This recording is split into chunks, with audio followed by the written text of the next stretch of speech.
The COD Zombies golden age spans from, in my opinion, Black Ops 1 to Infinite Warfare, and since I just finished my retrospectives of that time, I went ahead and combined all of them into this massive video for easier viewing. Subscribe if you enjoy, and let's get into it. I want you to think of your favorite Zombies game. Maybe it's the standard Black Ops 3, or the classic of World at War. Maybe you have a wildcard take with Infinite Warfare. Though I would wager that many of you thought of Black Ops 1. And those of you who did probably had your first Zombies experience inside of that game. Today I'm going to analyze the different aspects of each map inside of BO1 in an effort to answer the question, what made it so special and does it hold up when taking off the rose-tinted glasses? Contained inside was not one, but two launch maps, the fan favorite Kino Der Toten and the cult classic of 5. Most anyone who started playing in Black Ops 1 will say Kino is their most played, but really, 5 was the true launch map of the game. Taking place at the Pentagon during a Cold War era meeting between JFK, Robert McNamara, Richard Nixon, and Fidel Castro, 5 is the first map to give us a unique cast of characters outside of our Ultimus crew. JFK is definitely the fan favorite, but really all 4 have their great moments. The map itself is sectioned off into 3 distinct areas. The top floor is the most basic. It's a standard office meeting room with not much that jumps out to you, although it does contain 2 new first room weapons, the Olympia, and if you want a gun that works past round 5, the M14. After opening up the rest of the map, you can circle back here to set up the Electric Trap, COD Zombies' first buildable. It's nice to have as it opens up the door for high rounds, but due to the tight spaces and no easy bailout gun, you really do have to be a god amongst men to make this strategy work. When going down to the second level, you'll find the War Room. When talking about 5, this is the spot that most people are gonna be thinking about. That's because, in simple terms, this map is hard as hell, and this is the only real safe room for the average player. It provides the only training spot that you can realistically pull off, so you'll be spending most of your game here. Luckily, it is the most aesthetically pleasing part of the map, so at least you'll have some eye candy. After the War Room, one last level remains, and it's definitely the most challenging area of the map. The basement is a labyrinth of twists and turns, ready to jump scare you at pretty much any corner. The new Nova Crawlers will also spawn here. They're a slow-moving, low HP enemy that provides some variety, but they're mostly a non-factor so long as you're capable of looking down. Now that you're here in the basement, you can make your way to that power switch and flip it on. Good job. But now you have to be careful because you've awoken the first boss zombie outside of Hellhounds, and he's on the way. Later revealed to be Yuri from the Ascension group, this mad scientist will appear out of any teleporter on your floor and swipe a weapon straight from your hands. I hope you had a good secondary, because once he gets your gun, you're going to have to chase him through a maze of teleporters to try and get it back. If you can do this, you'll be rewarded with a max ammo and the newly introduced fire sale drop. But if you can stop him from getting your gun in the first place, you'll be rewarded with one of the best power-ups in COD history, the bonfire sale. Players can and should wait to upgrade their guns until they can get this drop, because it will discount the process from 10 down to 2,000 points. This is one of the coolest rewards and special rounds we've ever had in Zombies. The pure chaos this man causes in co-op is wild, as everyone's just teleporting around the map trying to get their gun back. One of the best ways to handle Yuri is this map's wonder weapon, the Wishbrand Ray Gun or the Winter's Howl. For anything else, this thing is awful and one of the many reasons why 5 is so difficult. By the time you hit round 20, you'll be spending around half a mag, which is only 9 shots when upgraded by the way, to take out one horde. It would be offensive to refer to this gun in the same category as the Wonderwaffe and Thunder Gun, the only 2 wonder weapons we've seen thus far. As time went on, 5's reputation definitely improved, with many people placing it in the upper tier of maps. Personally, I have it in my top 10. So why was it so disliked at launch? To understand that, we need to first talk about its more popular brother, Kino Der Toten. Kino is the vanilla ice cream of Zombies maps. It's inoffensive, and there aren't many people whose favorite flavor is vanilla, but it's also rare to find anyone who outright hates it. Treyarch knew this, and that's why they made it available right at launch, while 5 got locked behind the campaign. Kino, in contrast to 5, has several open places to train. The main theater is the easiest and slowest, but it's also the face of the map. The spawn room is a bit faster, but you'll have to deal with a lot more of those same Nova Crawlers from 5. Lastly, the alley provides fast spawns but offers very little room for error. This map was very familiar for returning World at War players, basically acting as Der 2.0, which makes sense as it was originally developed as DLC 4. Kino doesn't really do anything that Der didn't, both containing the same perks and similar playstyles and map flow. The main difference being that Kino has a bit more training room and a better wonder weapon. And that wonder weapon was the legendary Thunder Gun. This bad boy is the complete package, able to blow away entire hordes in seconds, getting you out of any bad situation you might find yourself in. Place it in the Pack-a-Punch machine and get the Zeus Cannon, which doesn't make it any more powerful. There really isn't much room for improvement there, but it offers more ammo and also essentially acts as a free max ammo for the player. When you look at what the 2 maps offer, it's pretty clear to see why Treyarch wanted to push Kino as the first map you see. They wanted their returning players to feel comfortable in this new game by slightly tweaking the formula they perfected in their last game, while also giving the new ones a forgiving environment based on their most successful map to learn the game mode. If Kino was the vanilla ice cream, then 5 is the mint chocolate chip. It's both loved and hated by many, and Treyarch didn't want to risk that as the first impression of the game. As is tradition, DLC Season brought a new zombies map for the community, and this time it was a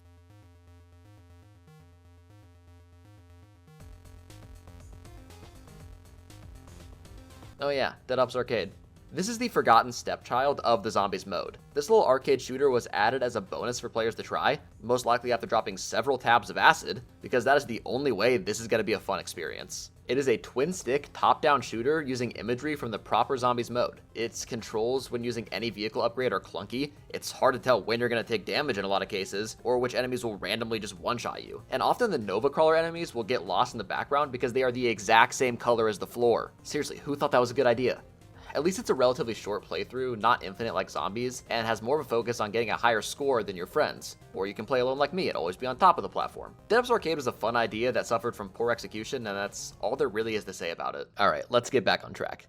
DLC 1 took us to a Russian space station we know as Ascension. It's the biggest map to date, leading Treyarch to introduce Stamina Up, a perk that increases the sprinting speed and duration of the player. Introduced at the same time was PhD Flopper, granting the player immunity to all explosive damage and unlocking the ability to use your belly flops to create massive explosions. When people talk about why they like PhD, often the flopper side of it actually takes second fiddle to the removal of explosive damage, and that's probably because stuff like this can happen.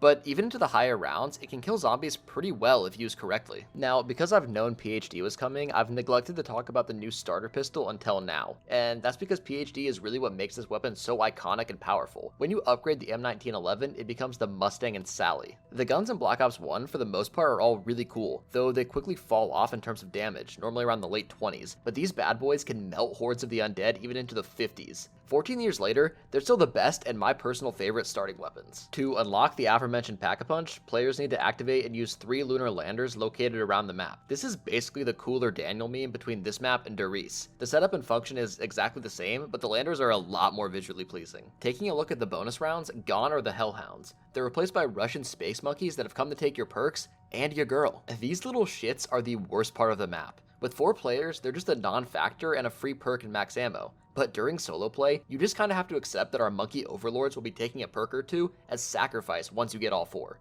On the bright side, this is the first time that players have a way to get every single perk on one map, which is something Black Ops 1 does quite often going forward. There's no new wonder weapon on this map, as Kino's Thundergun makes a return, but there is 2 new secondary weapons. First, you have the Matryoshka dolls, dealing decent damage in the low rounds, but they do quickly become obsolete. And then you have the Gersh device, an infinite damage monkey bond type grenade that is an awesome sight and also super powerful. Outside of the new perks and secondaries, Ascension's size led to a lot of what I would call dead space. This consists of mostly empty areas for the player to train and run around in, and because of this, spawns tend to be pretty slow, especially in the early games, which definitely can be frustrating at times. These dead spaces, mixed with the Thundergun and Gersh devices, create a map that is extremely easy and beginner-friendly. I mean, honestly, my grandma could probably hit round 50 on this map if she tried. That's not entirely a bad thing, but it definitely impacts replayability due to its lack of challenge. Ascension's biggest innovation actually was not purely gameplay related. This is the first map to have what the community still refers to as Easter eggs, which is pretty accurate for this map, but nowadays they're more so optional full missions. There was definitely some growing pain here. A lot of the steps are nonsensical and tedious, plus the reward is literally just an extended death machine, which is entirely useless because everyone is going to be holding a crawler while they do these steps. Even with those flaws, however, it was still a really cool addition for the community, and altogether, Ascension had a relatively positive response. It introduced 2 popular perks that are still appearing in games today. The Thundergun is still one of the best wonder weapons of all time, and the map's atmosphere was top-notch. The only real complaint I and other people had about it at the time was how easy it was. Oh, and the monkeys. Fuck the monkeys. I've always liked the monster within idea. I like the zombies being us. It's like zombies are the blue-collar monsters. Oh, Call of the Dead, how I've missed you. Here we follow the star-studded lineup of Robert Englund, Danny Trejo, Michael Rooker, and Sarah Michelle Gellar as they fight for survival in the cold winters of Siberia. Zombies legend George A. Romero gathered this crew for his film about 935's experiments during the war. Speaking of George, he is an omnipresent force on this map.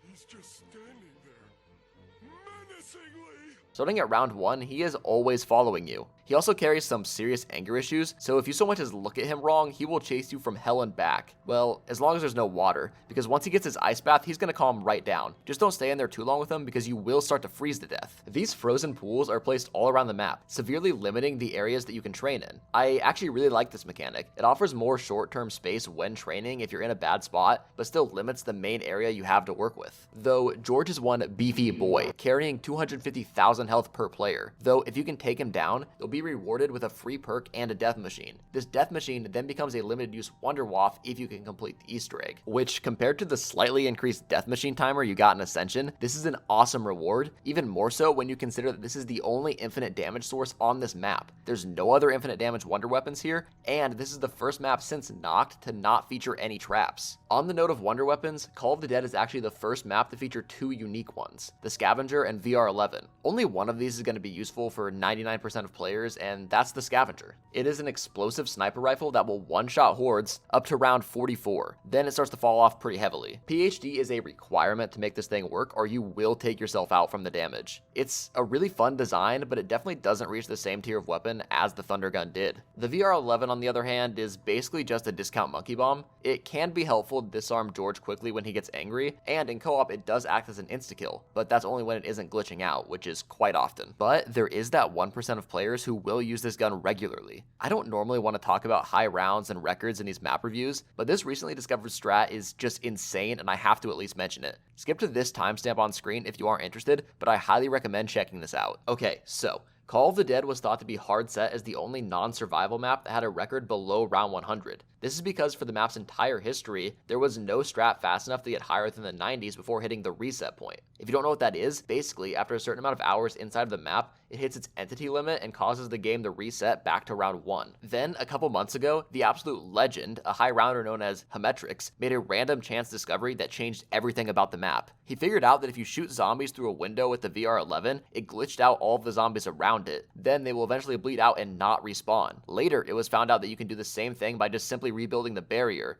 Then we need to reset the zombies to get back behind the window. You run around the map long enough to despawn all of the zombies and get back to the window before they come back. There will be stragglers, but you just kill that with the VR11. This eventually got more and more optimized to the point where the current record sits at 105, opposed to the previous record of 93, and the theoretical max at the time, which was 96. Now, this was a pretty shallow dive on the mechanics of it all. If you're interested in more about how it works, below I linked a video from Wonderful, an awesome zombies YouTuber who does a much better job at explaining it than I have. Alright, back to the map itself. Call of the Dead's upgrade system is simple, containing the first moving pack-a-punch that randomly appears in one of 3 locations marked by the lighthouse. These are pretty tight corners of the map, making it a decent risk to go get your gun upgraded. On top of the aforementioned lighthouse sits a brand new perk, Deadshot Daiquiri. And as far as Deadshot goes, don't buy it.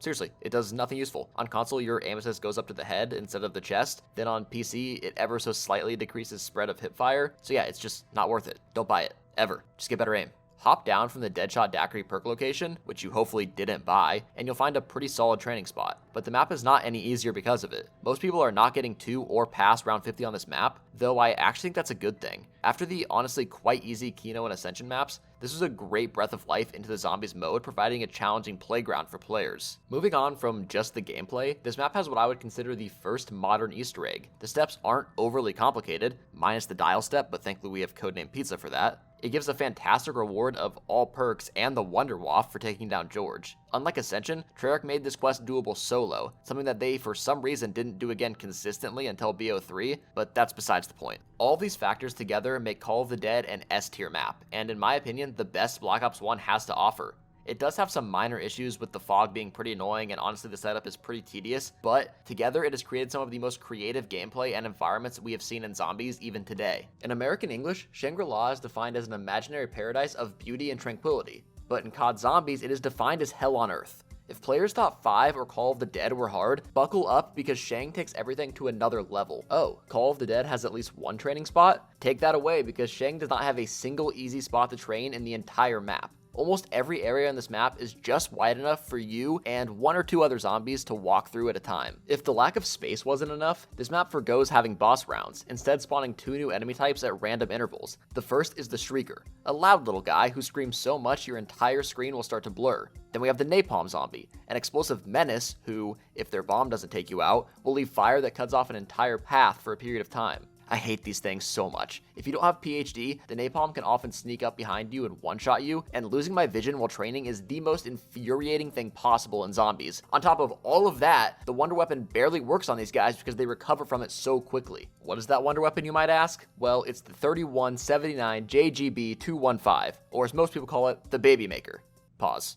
Power aside, it's probably one of my favorite weapons in terms of design and creativity. The developers surely downed a handful of shrooms while thinking it up, and I am totally here for it. It is strong. It makes every zombie you hit teeny tiny and takes their max health down to 1 HP. And technically it does no damage, but you can fire one explosive shot into the horde and kill everyone. Or you can pull a South Park and Kick the baby! Don't kick the baby. Kick the baby.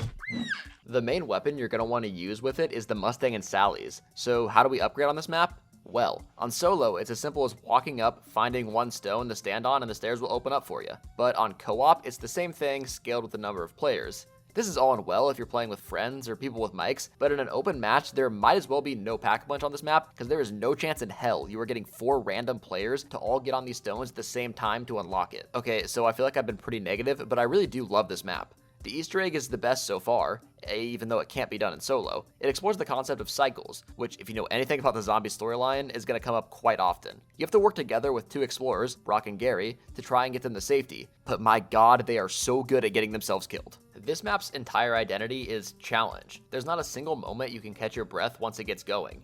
And while I complain about a lot of the various unfair aspects, that's exactly what makes the map so fun. I love how it makes me think on my feet constantly. I can't just get comfortable training in one spot like I can even in maps like 5 and Call of the Dead. And that's not even mentioning the fact that this is the most eye-pleasing map in the game. Unlike the dark colors of Kino, the vibrant greenery of the forest create a pleasant atmosphere to contrast the head-pounding gameplay. All in all, Shang is not a map that I can play often. My blood pressure would give me a stroke. But much like the paint thinner huffed by the developers before making Dead Ops Arcade, it's pretty fun to go back to every so often.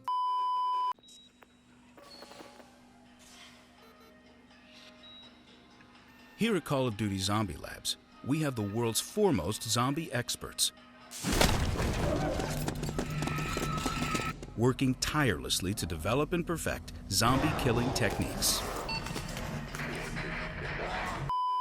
Loading into Moon, you'll notice one important thing. You aren't on the moon. On top of that, you have access to Pack-a-Punch plus Jug or Speed Cola already. At first, this is great. You have a wide open space to walk around in and farm points on these weak level 1 zombies. Then suddenly they all take steroids and start sprinting at you with super high HP, all while hellhounds begin nipping at your heels. This is Area 51, and it's not the starting room, it's a challenge room. If you have the skill, you can get your gun Pack-a-Punched and leave with Jug, but that is a tall task, so most of you will end up just farming that 2,500 points and getting the hell out of Dodge. I adore this system. While you could argue it kills progression, Moon has a unique layout and design that ends up balancing everything out in the end, and it's not easy to do. If you're able to farm up those 5k points using your knife and grenade, then honestly, you deserve the Mustang and Sally's at round 1. Now, hop on that teleporter and you'll get sent to the real first room and begin round 1.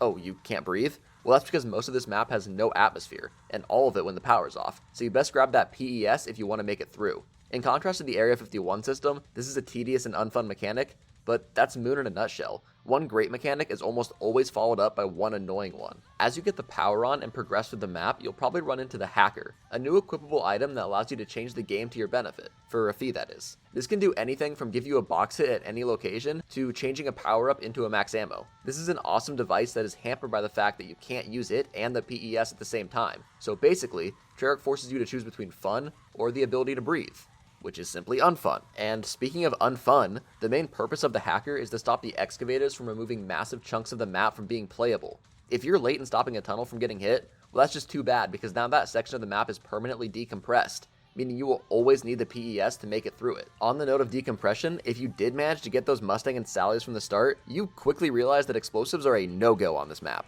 If you use them in any room that has a window, 9 out of 10 times, you're going to decompress it. Again, this is a mechanic that doesn't really add that much skill. It just prevents you from using an entire fun class of weapons, and that takes away from another good aspect of the map. One weapon that you can safely use is the new wonder weapon, the Zap Guns. If the Winter's Howl was the Wish version of the ray gun, the Zap Gun is the Gucci ray gun. They have high ammo count and infinite damage. The only issue is that you can only kill one zombie at a time, but that issue is overcome when you combine them, making the Wave Gun. While the baby gun is my favorite BO1 wonder weapon, the wave gun is objectively the best and pretty much the thunder gun's handsome, more talented younger brother. Added into the box alongside the zap gun is the QED, or Quantum Entanglement Device, which is just the game throwing out the random bullshit attack meme that you see from Moon Knight. On the screen is a vast list of things it can do, ranging from spawning a perk bottle to a ray gun that shoots and kills the player. This isn't a good alternate grenade, but I love that it's here. That's simply for the chaos it can add to the game when you're using it to mess with your friends. So when you're playing seriously, you'll pretty much never have the QEDs since the Gersh device makes a return and it takes the same slot. It feels a lot more balanced on this map compared to Ascension, since Moon is just generally more difficult and has a lot less open space. And most of the open space that this map does have is located in the Biodome. This is the centerpiece of Moon, and it's the best place to train and can only be decompressed by the Excavator, not through any player action. Though, like all things in Moon, we can't simply just have good things. Located at various points inside the dome are launch pads that will send the player across the room. This doesn't sound too bad until you realize that it's super imprecise on where it lands you, so if you don't have either Jug or PhD, this will probably happen.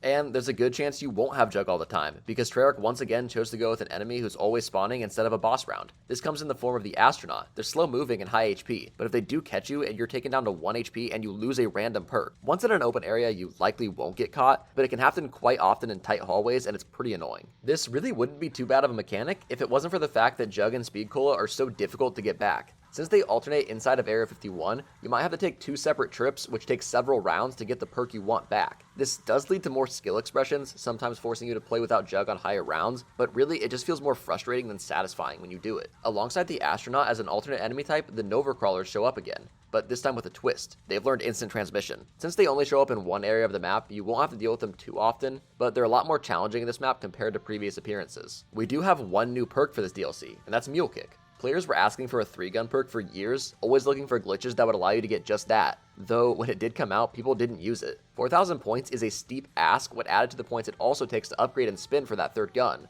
And unlike the glitches, you'll lose the gun when going down, which is very frustrating. But if we're being real, Moon isn't remembered for all these gameplay elements. The Easter egg takes center stage here. In Call of the Dead, you collected a golden rod, and in Shang, we combined that with a mythical object known as the Focusing Stone. So if you've completed both of these, you can now create the Garthan device and complete the Moon quest. So far, the story of Easter eggs have been pretty low stakes, so Moon would probably follow suit. We blow up the Earth. Yeah, this is where the storyline goes nuts. Richtofen's grand plan is revealed, swapping bodies with Samantha and taking full control over the zombies. Then, to stop him, Samantha's dad takes over the computer and tricks us into straight up nuking the Earth. This egg is perfect for Moon, because while it has a lot of great steps, like showing the first time in Cez game, which is now iconic, it also has awful steps that require you to spin the box 200 times to get all 3 of the map's special items, then wait 20 rounds for a tunnel to get destroyed.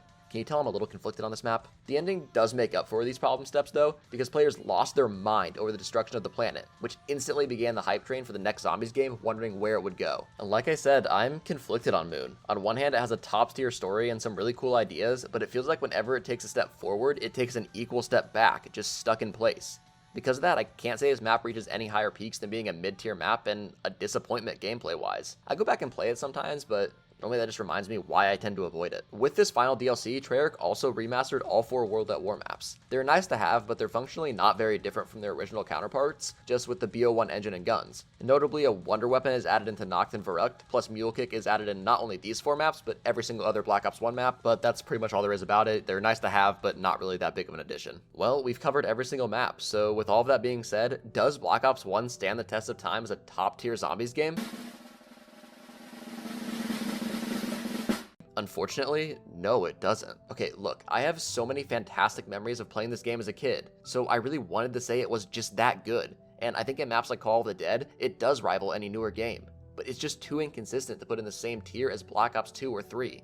At the time of its release, it was an S-tier experience in game, and that mixed with hardcore nostalgia is why many people think it's still one of the best. Without both the success and shortcomings of Black Ops 1, we would never have had the peaks we saw in later games, so for that it's still extremely important. It set the basis of the storyline and was willing to take massive risks in each map, which is something that Black Ops 2 based its entire philosophy off of. And that's what we're going to be taking a look at in our next retrospective, analyzing and discussing the golden age of zombies innovation, Black Ops 2. And one last note, I did want to start adding a ranking for each map in the game and adding them to one massive list as we go through these retrospectives. So here are my rankings for both Black Ops 1 and World at War. Notably, we have our first S-tier map with Call of the Dead, and I would imagine I have Kino a lot lower than most might. I don't know, I'm not a big fan of vanilla ice cream.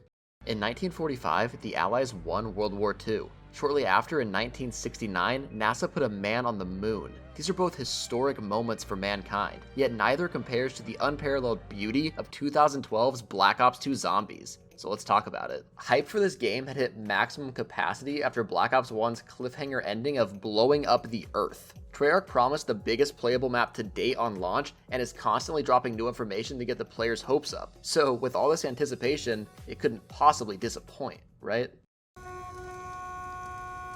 Real talk. I came into this retrospective with an open mind. I thought, surely Transit can't be as bad as I remember, but I'm just gonna give it to you straight. Transit is the only awful map in Black Ops 2. There are hundreds of rants about this map in every corner of YouTube, so instead of going through each area and talking about why it's bad, I'm just gonna walk you through my solo playthrough I did for this retrospective, exactly as I experienced it, to really capture the nails on chalkboard feeling this map gives you. Loading in, right away you're gonna find the new main mechanic of Black Ops 2, the buildable system. You can gather 3 parts for the turbine, which is really the only map you're going to keep on you during this game because it's necessary for progression. You can then use this to open up the free door and get a part to upgrade the bus to move on to the next area. This is actually a really good way to introduce the buildables. It's easy to figure out and allows you to save some points. About the bus. Transit is really big, though most of this map is actually just barely playable space. You're going to be relying on this to get around, and unfortunately, it will not wait for you to be ready to move. So you better set your clocks because this whole map is played on TED time. First stop on our journey through hell is going to be Diner, with one pit stop to get a jet gun part, but don't worry, we'll get to that. The box is always going to be here at the start, plus another bus part if you have the turbine.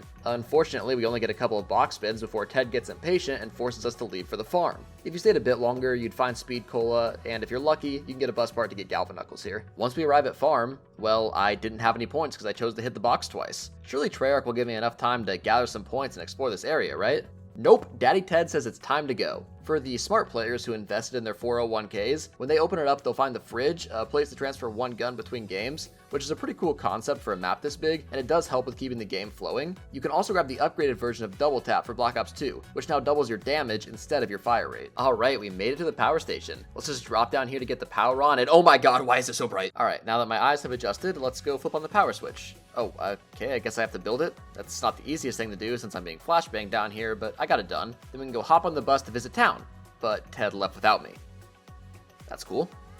As if it wasn't already clear that solo players are an afterthought here, the new perk, Tombstone, that is normally found at the power station is only designed for co-op, though it's actually a pretty great perk idea for this map. Since it's so big, if you go down you probably aren't getting revived, and Tombstone allows you to keep your guns and perks once you come back. Alright, it's fine. I'm just gonna make the trip to town on foot. It can't be that bad. Here we find the denizens. These deformed gremlins will pop out of the ground and stop you from sprinting, basically ensuring that any nearby zombies are gonna catch you. But I should be fine as long as I'm careful, but I hit a dead end because you can't see shit in this fog and went down. Eventually, we make our way into town, using the last of our ammo to keep the damn denizens away, but town's the final stop, so there's probably some really cool weapons to find.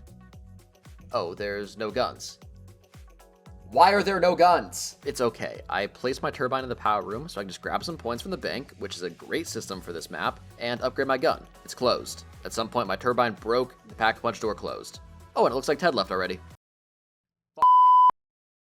Luckily, I know about this map's teleportation system. If I bring a denizen over to this light, I can hopefully get a good location and catch up to the bus. I game over because a zombie caught up to me. And that, my friends, was my first replay of Transit for this video. It was so bad to play that for the jet gun, I had to beg some friends to come play with me to avoid running around the map 4 entire times. And they all said no, so I had to do it alone anyway. And where did I collect these parts, you might ask? Well, one spawn's in between spawn and diner, so you have to get that, then go all the way to town to place it in. Then another's in the wire in the power room, so circle back to that, grab it, then go back to town to place it in. Then followed by a short trip to Nocturne Toten, which is for some reason on this map. You have to go back to town to get that placed in. Then the other one is hiding in a random cabin in the woods, and then go back to town to get that in. Because you can't carry more than one at a time for some reason. Good luck getting this thing built in less than 30 minutes on solo. Once you do get it built, you'll notice that it doesn't even take up a weapon slot, and you'll find out it has infinite damage. This sounds pretty good, right? Well, unfortunately, in the time it took me to say that, it already broke several times. Time to run these parts all the way back to town and fix it. Oh, what's that? One of them hit the lava? Oh, well, that's gone.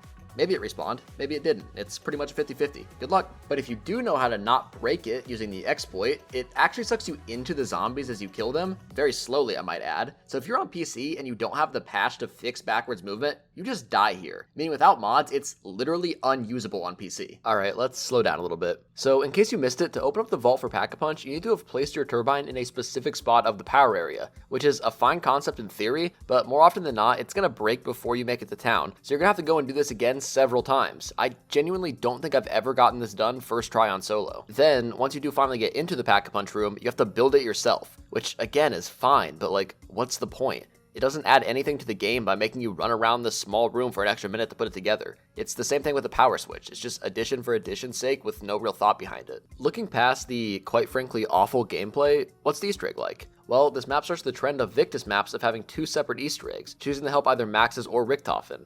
And this is a fantastic move from Treyarch. It adds some variety to the map and gives players more of a choice in how their story is going to play out. Unfortunately, because this is transit, it just manages to disappoint us twice. The Max's side is dull, there's no challenge, and it's one of the most generic, simple eggs you can have. It's done in a couple rounds. Richtofen is similar, but it has the artificial time extender of making not one, but all 4 players get the new EMP grenades. This was already bad in previous games when one player had to spin the box for several rounds to get the needed equipment, Moon. And Treyarch quadrupled down on this to make one of the worst eggs we have ever had. So yeah, after the masterpiece of Moon's ending, to say these were a letdown is equivalent to saying that the First World War was a mild disagreement. It's no secret that Transit came out the way it did because Treyarch's eyes were bigger than their stomachs, so to speak. The fog was added in because the old hardware would lag when trying to render all of the environments between the main locations. Denizens were introduced for a similar reason, stop the player from reaching new areas quickly as to not overwhelm the little Xbox 360 that's just trying its best. The introduced buildable system was a great idea that's super clear when you're looking at what it evolved into in Origins and Horizon, but the growing pains of how they should function are definitely at their worst inside of Transit.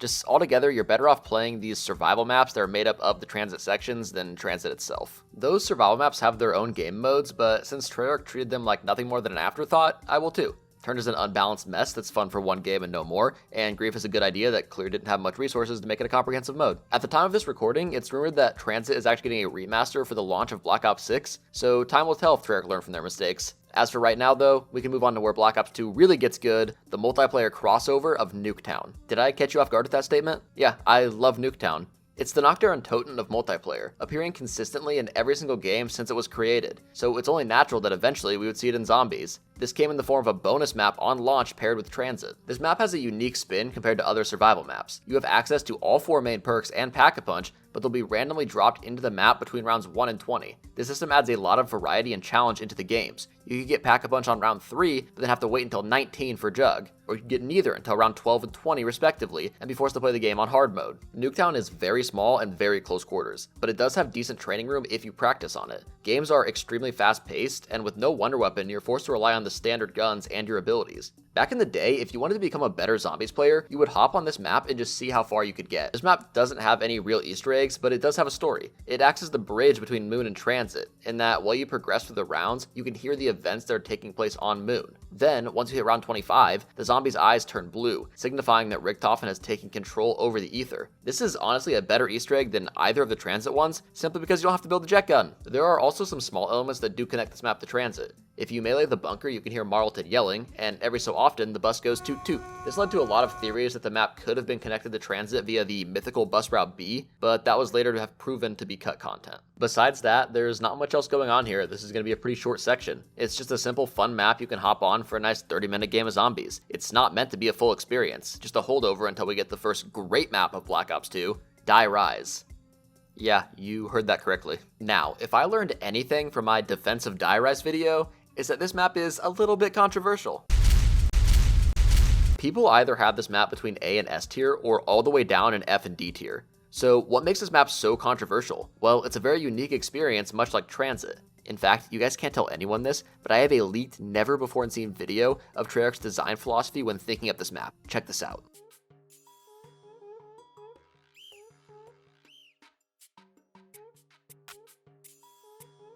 If you didn't catch that, the gimmick of Die Rise is being the first and only map to focus on its verticality. Right away, this is what gives the community such a divisive opinion about it, with deaths to falling becoming the most common complaint about the map. So if I told you there's 18 different doors to open on Die Rise, would you be surprised? Because I certainly was. In a normal game, you're probably going to open around 4 or 5, as most of them sit in areas you don't really need to go. That fact highlights how this map is a very unique type of progression. You can get around most of the map on round 1, all of it if you have the bank, so long as you can make the jumps or know how the Tramplestein shortcuts work. With this though, Die Rise has very little backtracking. Once you choose to go down a path, more often than not, you're going to have to make a full loop to get back to it. That type of map flow has not really been emulated since, which is kinda sad. The flow of skyscrapers force you to make quick decisions that can really screw you over if you move on before you're ready. This rewards players who have spent time learning the map and all of its little intricacies, but also keeps it open to casual players because you don't necessarily need them. Outside of the one-way jumps, the main system of navigation for Die Rise is the elevators. They move slowly up and down the shafts. Similar to the bus on transit, you're going to spend a decent amount of time waiting for the elevators on this map. Fortunately, it does feel a lot better here, even if it could still use some work. On the bus, your time was spent looking at the zombies running after you with an occasional one jumping on a door, whereas here you'll have to be actively training in some pretty tight areas to survive the downtime. This map definitely gives you the tools to escape these bad situations though. Die Rise starts the trend of having god tier wall weapons that we'll see going forward into Black Ops 3. The box is pretty much irrelevant here. You get your packed AN-97 and the Sliquifier, then you're set for the rest of the game. Speaking of the Sliquifier, this thing is equivalent to injecting pure black tar heroin straight into your veins. Or probably, I don't know, I've never done it, but I feel like it fits. It shoots purple goo into the zombies, causing them to slide around and spread damage to nearby other enemies. Up to round 100, this gun will one-shot hordes, whether you're camping or training. It does suck that Treyarch brought out the Nerf guns and gutted it past 100, but for 99% of players, that doesn't really matter. Having a weapon of this caliber allows Die Rise to become one of the most versatile maps in terms of strategies. If you're in a training mood, head over to the main floor, sushi bar, or the temple room. And if you want to relax and maybe watch some sensory videos on your second monitor, plant yourself in the elevator shaft, roof, escalator, or the temple room again. All of these variations vary in difficulty and speed, allowing you to play exactly how you want. No matter which strategy you choose to play though, every 5 to 6 rounds you'll be greeted with the jumping jacks. These little guys mark the first appearance of a boss round in over 5 maps, with the most recent being monkeys from Ascension. They aren't the most original, acting as a reskin of the Nova Crawlers, but they do offer a great reward for completing the challenge. If you can complete the round with 100% accuracy, you'll be getting a perk bottle on top of the max ammo. Then, if you're lucky, you might even find something new inside. That's right, Die Rise introduced a new perk, and this time it's actually usable on solo. Who's Who is a pretty widely disliked perk, and I can kinda see why even if I do enjoy it. Its concept is really nice for a map this big and hard to traverse, allowing you to help yourself out when a teammate can't, or saving a quick revive on solo. Unfortunately, in practice, it's brought down by a couple tiers due to the numerous amount of bugs you can run into, such as spawning inside of a horde or straight up running off the map. Though I've probably about 30 hours on Die Rise in the last couple of months going for high rounds, and I've yet to run into either of these. Oh shit, I forgot to talk about permaperks. So Black Ops 2 introduced a new system called permaperks, where you're allowed to get power-ups between games for completing specific tasks. Does that sound kind of vague? That's because it is. Even today, most of the commonly used ones are understood, but it's pretty unclear outside of that how to both gain and lose these things. I wish there would have been an easier way to know which ones you have, but it's still a system I would like to see come back, just slightly tweaked. Okay, back to Die Rise. The main Easter eggs are an improvement from Transit, with some interesting steps that are not quite at the level we'll see later in the game, but very interesting nonetheless, such as filling up the tower with souls via the Tramplestein.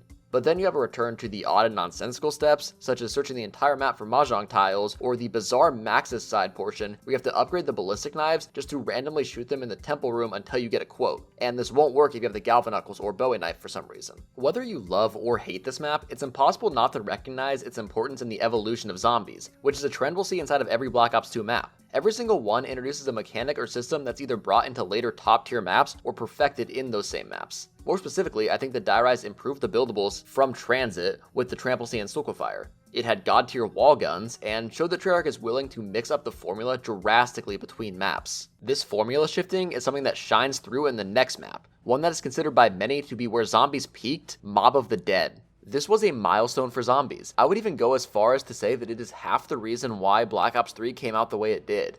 And while Transit and Die Rise were innovative in their own way, Mob of the Dead is the biggest step forward zombies made at the time of its release. This entire map and its mechanics are based around the story, which is a first for zombies. The intro cutscene sets the harsh and dreary atmosphere, showing us the cycle of escape and death our main crew is caught up in. And this crew consists of 4 imprisoned mobsters, with the most important being Al Arlington. They attempted to escape via an improvised plane, but the plan failed and led them to kill Al.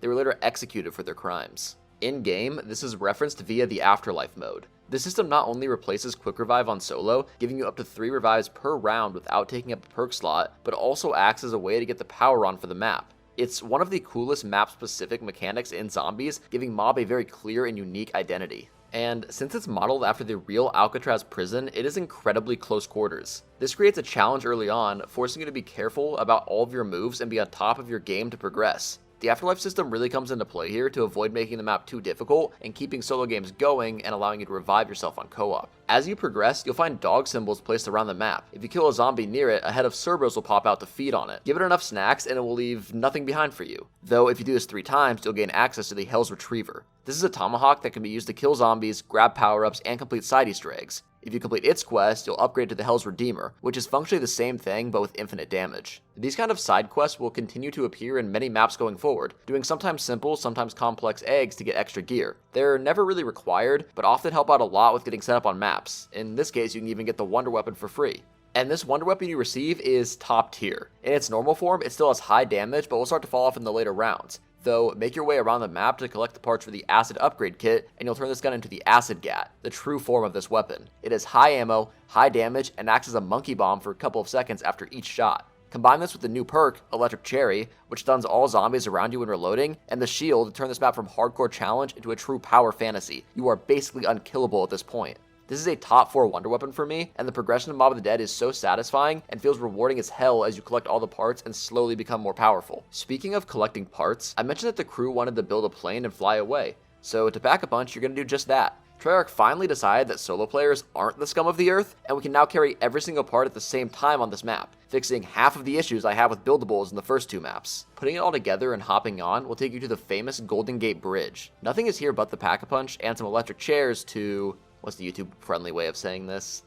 Send yourself into the afterlife at Alcatraz. If you do choose to stay here, you'll get multiple spawns of the map's boss zombie, the Warden Brutus. This Reinhardt-looking dude acts similar to the astronaut on Moon and the special zombies on Shang, in that he will spawn alongside normal zombies and act as a tanky boy that you have to slowly whittle down. There is one new twist though. If he runs by something like the box or shield, he'll lock it up and pull a US government to force you to pay a fee to regain access. Like I said before, the gameplay of Mob is extremely closely linked to its Easter egg, so is that any good?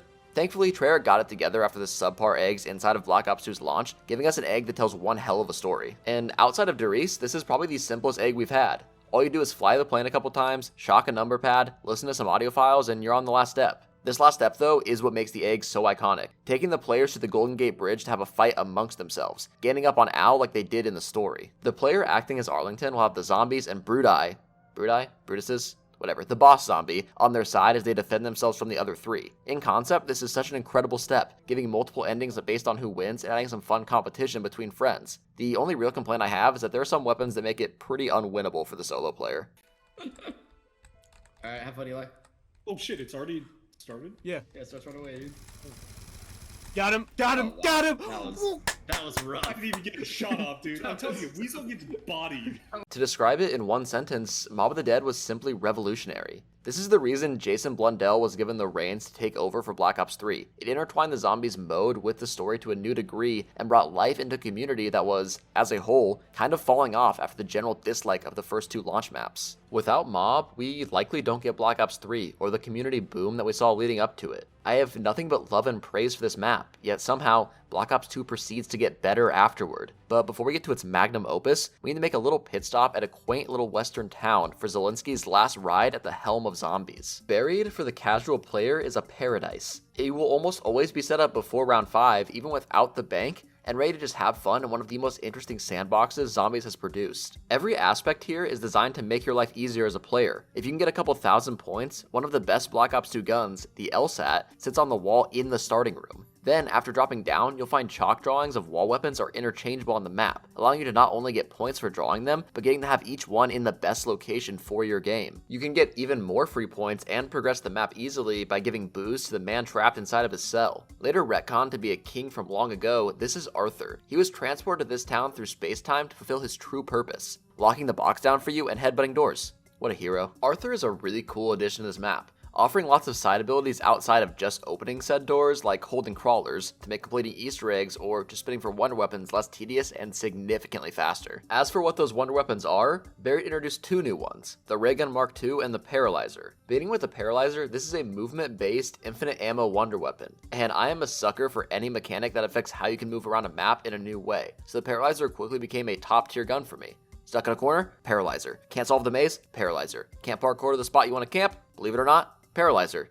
You get the idea. Not only is this movement tech super satisfying, but the gun is just straight up powerful. It can go through entire rounds in the mid game without issue if you know how to time the overheat. Simply park yourself in the jug tunnel, one of many great camping spots on this map, and enjoy the journey to the high rounds. Following the Paralyzer, we have the Ray Gun Mark II, which is actually more powerful. This is the ray gun after hitting that post-breakup gym routine. It'll straight up kill zombies with one burst to the head up to around 71 when upgraded. This was also introduced on all of the previous maps inside of Black Ops 2, similar to how Mule Kick was treated in the previous game. And on the subject of a new perk, once again we have another introduction on this map. Vulture's Aid is our drink of choice here, allowing the player to see through walls, grants free ammo and money on kills, and most importantly, makes certain zombies spawn with a green cloud that prevents the player from being seen. This is objectively the best new perk in the game, and I pray that it will return in future ones. Mixing the power of the green zones with numerous S-tier camping spots on Buried creates the perfect storm of a map that allows you to just turn your brain off and have fun. When you really think about it, Buried did what Ascension couldn't. It made the easy games fun.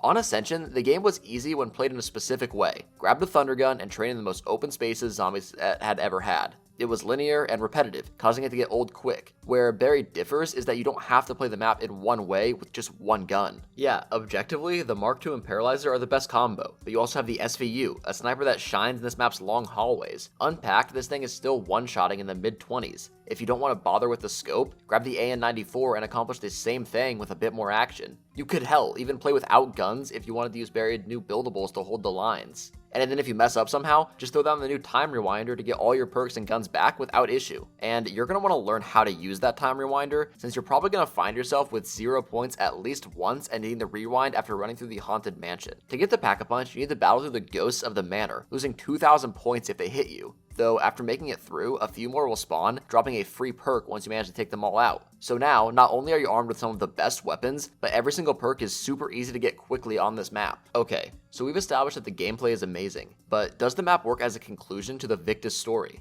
I think yes. The gameplay of the eggs are so much better than any of the previous Victus maps. The steps are fun and engaging without a lot of boring downtime, and inside are two of the coolest egg steps we've had, that being Round Infinity and the Sharpshooter step.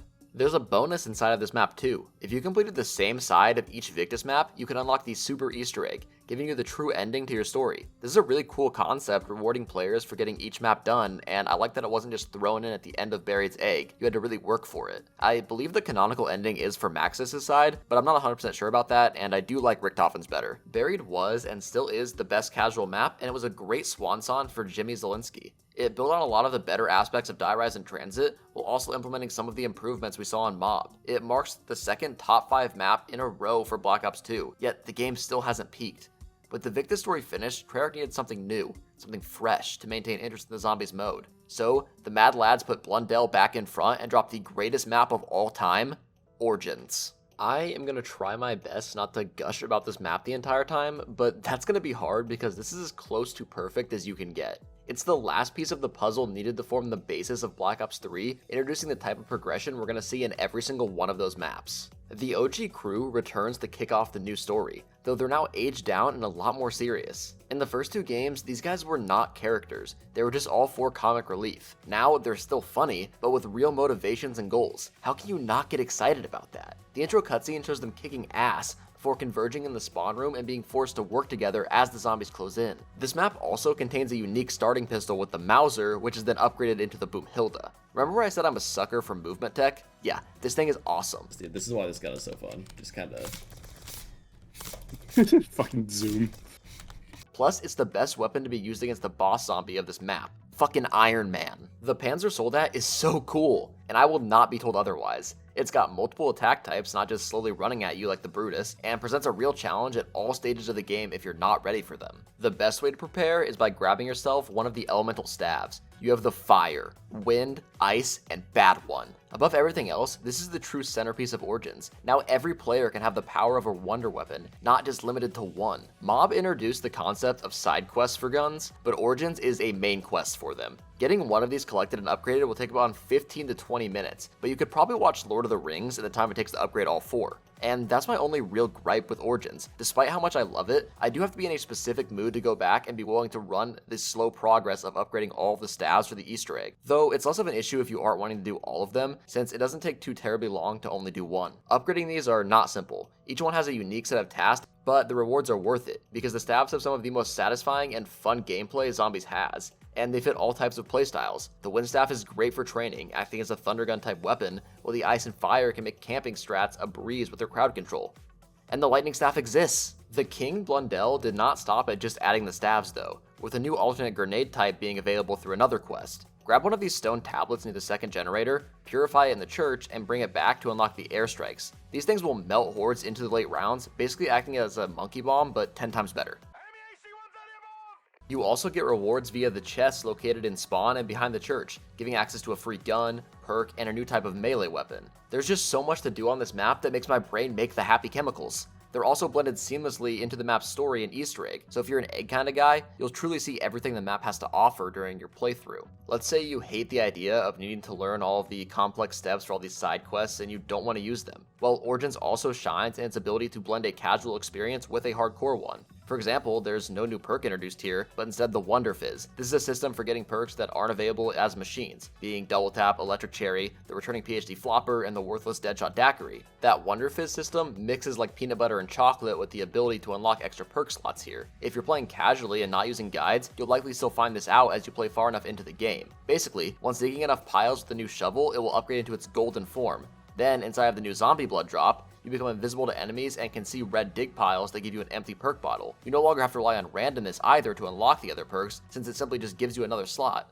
It's pretty cool, right? Now, let's talk about that Easter egg. Since this is the finale of Black Ops 2, it needs to set up the upcoming story and maintain the hype train that started with the community inside of Mob of the Dead. For the first time, we're able to interact with Samantha Maxis, arguably the catalyst of the entire zombie story, though this time she isn't an enemy. She's begging the 4 characters for help, and our goal is to actually save her. The first half of this egg is building and upgrading the staves, so if you're looking to use them, you're pretty much going to be doing the egg anyway. Then you need to place them in the iron giants that walk the map. These things not only look dope, but they keep you on your toes as a player because they will down you if you end up in their path and could game over you very easily. Once they're upgraded and you obtain your airstrike, we get into one of the coolest Easter egg steps of all time. You throw it down onto a panel to break the underground area, and a horde of panzers will fly out of the crater, creating instant chaos and an intense fight with your team. The only other step that gives you this kind of feeling is the arena fight inside of Black Ops 4's 9. Did I just compare Black Ops 4 to Origins? That felt sacrilegious, but moving on. After a couple more steps, you're going to end up inside of the crazy place and you have to give up your staves. Then you have to train inside of this area with the walls constantly closing in on you. This is pretty difficult to do, and without a good team, you could game over here. It makes very intense moments as just a ton of fun. After sending Maxis into the Aether, we actually get to see Samantha and Richtofen as kids in the first ever animated cutscene to end an Easter egg. This created a lot of controversy in the community, leaving us on a cliffhanger that is more subtle, but much bigger than that of Moon. Oh, and this Easter egg can be done entirely solo, by the way, so Treyarch finally learned that step. Maybe you couldn't tell because I was very subtle about it, but I love this map. I've spent countless hours as a kid trying to improve my best round by just one, losing entire weekends to one game, only to die and try it all again. A lot has changed in my life since then, yet I can still count on this game and map to take me back to a simple time, where I could just lose myself into it. Maybe my rose-tinted glasses are too strong and I'm blind to the greatness of future maps, but I don't care. I don't think anything will ever take this map from my top spot. I replay the egg at least once a month, and the map several times more. This was the perfect conclusion to a perfect zombies game. Maybe near perfect is a better word, because it fumbled at the start with Transit, there's no denying that, but the 4-piece combo of Die Rise to Origins is an untouchable set of maps for me. I know that people are going to disagree with that, but it's an opinion that I will always hold. So thank you to Jimmy Zielinski and thank you Jason Blundell for giving me an experience during my childhood that I will never forget. Okay, maybe that got a little bit too sappy, but here is my upgraded tier list for Black Ops 2. A little bit of format changes here. Left to right do matter in each tier, so there's a little bit of reorganizing, and I'm going to start tracking the worst map so far inside of its own tier. So right now that's Transit. I will not be ranking the Transit survival maps since they aren't really their own experience, and I'll be doing the same thing with remakes in the future. I'm also limiting myself to 5 S-tier maps, so only one more edition can be made without any adjustments there. And outside of the bonus Nuketown map, only one mainline experience of this game fell below A tier. There will likely never be another Call of Duty Zombies game that will reach the heights that Black Ops 3 did. I don't mean that another game can't be better. In fact, this isn't even my favorite. But when looking at the impact it had on the series and its community, this was objectively the golden age of COD Zombies. During this time, we had massive events like Noah J's Easter eggs for charity, raising over $100,000 for St. Jude's, the rise of community figures like Tim Hansen, the hype train en route to Zombies Chronicles, and we even had some controversies with the infamous 115 fan movie, which I'm just now realizing I never got my money back for. Anyway, I have a question I want you to think about as we go through this retrospective. Even almost 10 years later, why is Black Ops 3 still the community favorite zombies game? With all that being said, it's time to jump into this game's launch map, the highly complex, innovative, and fan favorite Shadows of Evil. You bear the mark. You are cursed. You must place your hand upon the stone. Mob of the Dead Part 2, anyone? This map is spectacular, taking place in a corrupted pocket dimension called Morgue City. The atmosphere and game mechanics go together like chocolate and peanut butter. The Lovecraftian monsters that tower over the city complement the ritual and beast mode systems perfectly. You'll be playing as one of 4 characters: Nero Blackstone, the murdering magician; Jessica Rose, the killer performer; Jack Vincent, the dirty cop; and Floyd Campbell, the brass knuckle boxer. For their crimes, each are branded with the mark of the beast, granting us access to a new, powerful ability. What on earth? You know what's fucking weird? I don't consider this shit weird anymore.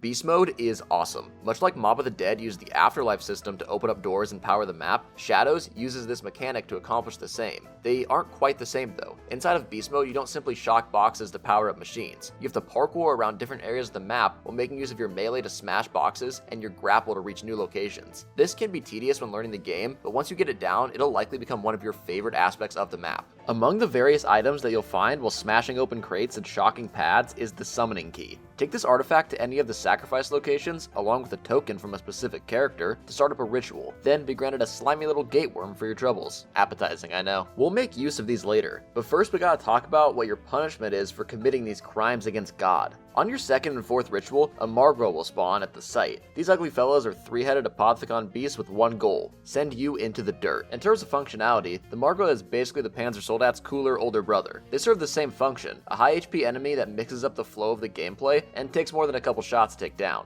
Much like the beast mode, these guys can be a challenge at first, but once you have a couple games under your belt, they're pretty simple to dispatch. One thing you might be starting to notice is that a lot of the newer aspects on this map are revised versions of things Blundell, the new head of zombies, first implemented in his first 2 creations. After cracking open some Margro heads, you'll probably start to notice the little bugs crawling out making their way into the world. These are the parasites, and alongside the meatballs raining down from the sky, they are your more interesting replacement for the hellhounds in the city. As you run away from these new enemy types, you'll come across a small retro gumball machine left by the mysterious Dr. Monty. Once per round, you get a free spin at this bad boy, granting you one of 5 gobblegums that you selected before the game. What are gobblegums, you might ask? Well, these are the bread and butter of Black Ops 3 innovations. Each one of these things contain a unique ability, from making everything on the map free to granting you a new gun every 30 seconds. These definitely spice up the gameplay of BO3 and allow for some variety in playstyle. Unfortunately, while they can be earned in-game, Activision has it set up to where you'll have to spend a lot of cold hard cash money if you want to get a solid backlog of the good ones. Other than that, they are a great addition. So, after you grab your gums and complete the 4 rituals, per request of the Shadow Man, make your way to the underground and open up the final sacrificial altar. After placing all 4 worms into their cups, the final ritual will begin. But before you head in there, maybe stop and have a drink at the new Widow's Wine. This is one of the most powerful perks of all time, stunning zombies around you every time you're hit. Kill them while they're stunned and you just might get those charges back. Completing this ritual will unlock the Pack-a-Punch for you, but also reveals that our helpful guide has been lying to us this entire time. To be fair to him though, his name is the Shadow Man and he had us doing demonic sacrifices, so I really don't know what you expected. Since he's yoinked the summoning key and fucked right off, our job is to undo the mistake of letting him out, but first we're gonna need some more firepower, and thankfully this map has a lot of it. First up, once you pack-a-punch your gun, you'll notice that the tentacle is still willing to take your weapon again, but for half the cost. Let him have it and you'll be given one of the 5 new alternate ammo types, or AATs, that Black Ops 3 introduced. Blast Furnace and Fireworks are great for removing whole hordes of zombies. Thunderwall acts as a miniature thunder gun and will get you out of a tight spot. Turned is a great choice for any camping spot, but Deadwire is generally considered the best and what you'll see in high round runs, with its high activation rate and good kill count. These AATs are the main reason why round 255 runs are so common inside of BO3. They turn any weapon into an infinite damage zombie slaying machine. Even the starting room weapons like the RK5 can be used all the way up to the round cap. I both love and hate this. It's great that we have more variety in what guns can be used in the late game, but they all end up functioning the same at that point, and it does make the box almost unnecessary in a lot of maps. Here in Morgue City, there is one reason to spin the box though. Monkey Bombs are replaced with a much more powerful Apothicon style variant, the little Arnie's. They act the same as monkeys, drawing in all nearby zombies, but instead of one mid-tier damage explosion, they are constantly producing infinite damage in a circle around them. Not only are they the more powerful monkeys, they can even be upgraded. And just look at this little guy. How can you not love him? What you won't find in the box is this map's wonder weapon. Luckily, the parts are flawlessly implemented into the normal game progression. All we have to do is take down a Margwa and some parasites, then wait for one of the various item pods around the map to turn purple and open them up. Once you get these, head over to a crafting table, ignore how it looks when being equipped, and get ready to enjoy one of the best wonder weapons of all time. Aesthetically, it's not just one of the best, it is the best wonder weapon of all time. Its actual shot is similar to the Gerst device, but something about having a squid monster attached to my hand hits the dopamine receptors just right. Other buildables on this map come in the form of a revised version of the shield, this time coming equipped with a rocket power dash, and the Civil Protector, a Terminator-type robot who will slay zombies, revive you, and just be an all-around Chad. Okay, we are fully kitted up and ready to send the Shadow Man back to hell. So what's the first step? Well, actually, it's get another weapon. Our final upgrade comes in the form of the Apothicon Sword. Simply find the code by riding around the map on the tram to unlock the eggs, then fill them up at different statues around the map. After we obtain the base sword, we upgrade it by taking down more Margwas at various ritual sites and trading the egg with a Keeper Soul. These are the most fun specialists inside of Black Ops 3, coming with a kick-ass look, infinite damage, and a relatively straightforward quest. I would take these over the Ragnarots or Skull of Non-Sopway any day of the week. Now that we have the sword, there's only a couple steps left. We need to head over to Nero's room and interact with a floating book. This will spawn a flag in the underground, and this starts one of my favorite Easter egg steps of all time. We have to take this to 3 different spots in each of the 4 districts, placing it in the ground and defending it from attacks by parasites and spaghetti toppings, plus the elusive Shadow Man. This is a fast-paced, difficult, and incredibly engaging step. The more players you have, the easier it gets, but everyone will still need to be watching out for when the Shadow Man will appear and try to take him out before he gets the flag.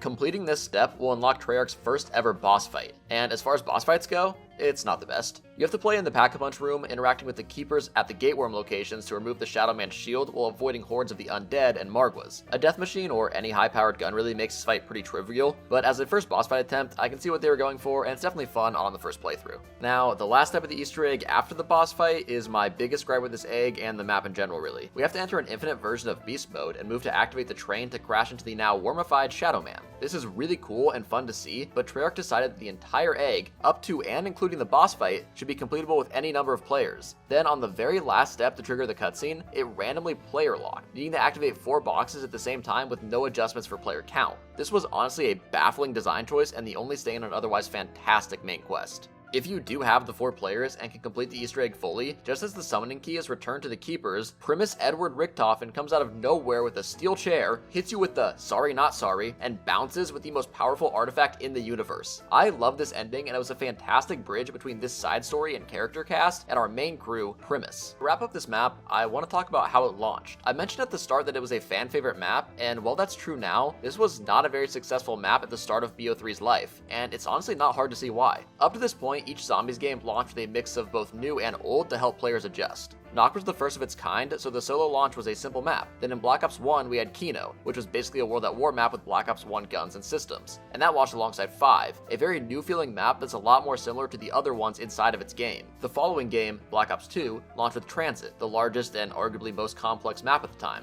To help with that, Treyarch had the survival maps Bus Depot, Farm, and Town. These are design choices that were deliberate ways to give the player a simple alternative when learning the game or when they just want to have a fun, relaxed time. Where Shadows suffered and almost failed as a launch map is that its simple map pairing, the Giant, was locked behind a DLC right away, meaning that many players were stuck with just Shadows of Evil. This is fun, but a difficult to learn map. Anecdotally, I spent much of my time playing the Giant up until DE came out, and I had more options to bounce between, because I just didn't want to learn all of the side eggs and upgrade steps that Shadows of Evil had at the time. Luckily, this map did age like fine wine, and is now considered one of the greats. I won't really be delving into the Giant as a map here, it's really just Derice but with BO3 mechanics. It kicked off the Primus multiverse story with young Richtofen introducing old Richtofen to a 9mm, but that's really the only thing of note that happened there. Instead, we're going to jump straight into the other map that many people consider to be one of the greatest of all time, and it shares many aspects with my personal favorite map, Origins. DLC 2 brought us to a castle turned 935 facility, Der Eisendrache. I would be willing to bet my left arm that the most common answer for what is your favorite zombies map is this map. In a lot of ways, it attempted to take the formula that was implemented inside of Origins and iron out all of its not-so-fun wrinkles. Loading into Der Eisendrache is a very different experience to Shadows of Evil. In stark contrast to the open, warm-colored, and intense environments, here we have a snowy, blue-tinted room reminiscent of older maps where there isn't an immediate goal to accomplish. One new thing that there is in the spawn room to do is the tram system. It requires you to insert a power core dropped by zombies in exchange for a random power-up. This can help a lot in the early rounds for those of us who don't use gums, and can be a godsend when in need of a maxi in the late game. Going back to more standard conventions, Treyarch designed a spawn with 2 exits, the quick revive side, and then the objectively correct one. And if you disagree with me, not only are you wrong, but you need to load up a game right now and play it correctly. Starting from the first door you open, every main location inside of the map is trainable. Some might be a little bit tighter than others, pause, but a player of decent skill level can make any area work really. And no matter which side of the map you end up going with, you'll quickly encounter the first step to getting your bow. Simply feed the zombies to this dog head, and after a certain amount of time it will... oh wait, sorry, wrong script. Simply feed zombies to this dragon head, and after enough are killed, it will disappear. This works exactly like the dog mechanic on Mob of the Dead, so I guess Blundell wasn't quite ready to let go of his first child yet. As you keep opening doors, you'll eventually make your way into the underground, and after having fed all 3 dragons, you'll gain access to the Wrath of the Ancients. On its own, this isn't the most powerful wonder weapon, but it's really just meant as a holdover to complete one of the 4 upgrades. As you are getting those dragons fed, you'll need to give a warm welcome to our returning hellhounds. These are not what they used to be, to say the least. A light breeze is enough to take down the dogs, who are no longer anything near their old power level. This is a pretty common theme inside of Black Ops 3 though. More than ever, the bonus rounds are really just a break in the action and a free max ammo. That isn't necessarily a bad thing, but it is something I wanted to note. Now, if you've played Origins before, then you know what these bows are about. Go around the map to find each of the starting quests and complete a few steps to gain access to its final form. I'm not going to go over the process for each bow, we have Noah J's guides for that, mostly. But here are the main points. Lightning is definitely the best for high rounders, having the best all-around horde clearing and allowing for faster, safer strategies, but Wolf is great for the casual player, since it's got the easiest upgrade quest and is pretty much a thunder gun that gets you out of a bad spot. And then Fire and Void are pretty similar on a power level front, and are my least favorite by a pretty large margin. It's not that they're bad per se, just less functional and not worth the more tedious upgrade processes they have, such as Fire making you hit MLG trick shots and Void having the ASMR step. Subscribe to Coach Ferret, like the video, comment. That sounded a little bit different than normal. But obviously these have pretty big parallels to Origins, so how do they stack up against the staves? The bows are generally easier to make and upgrade when only doing one of them. I don't think there's much arguing that point, but it can be slower when doing multiple since you can only work on one at a time. They're also, on average, going to be more powerful than the staves. However, I still side with Staff Gang, and that's likely 100% because of bias, but I find the design of Origins weapons to feel better and just be more fun all around. They just have that X factor I don't get with the bows. Since Horizon has one of the most casual friendly Easter eggs, after getting your bow, you might as well start it up. You'll need to chase blue wisps around the map and shoot them with your newly upgraded wonder weapon. This is a fun step, and the only real complaint I have about it is the fact that you need to swap your bow out to the starter one, then shoot the teleporter, and then get your upgraded one again. It's just a bit of a weird, clunky progression. But this does give me a good chance to talk about the new movement system inside of Black Ops 3. We lost access to the classic dolphin dive. Let's take a moment of silence out of respect. Alright, so it was replaced with sliding, which is on its own alright, but Treyarch accidentally made a high skill, incredibly fun movement system. If you time it right, you can infinitely chain your slides, which is not only satisfying as fuck, but it's also even faster than stamina up infused sprinting. Once you do track down all these wisps, you'll unlock the ability to go back in time. Once again, this is a really awesome way to progress the quest. Horizon really took full advantage of the story and setting to tell its narrative and provide gameplay.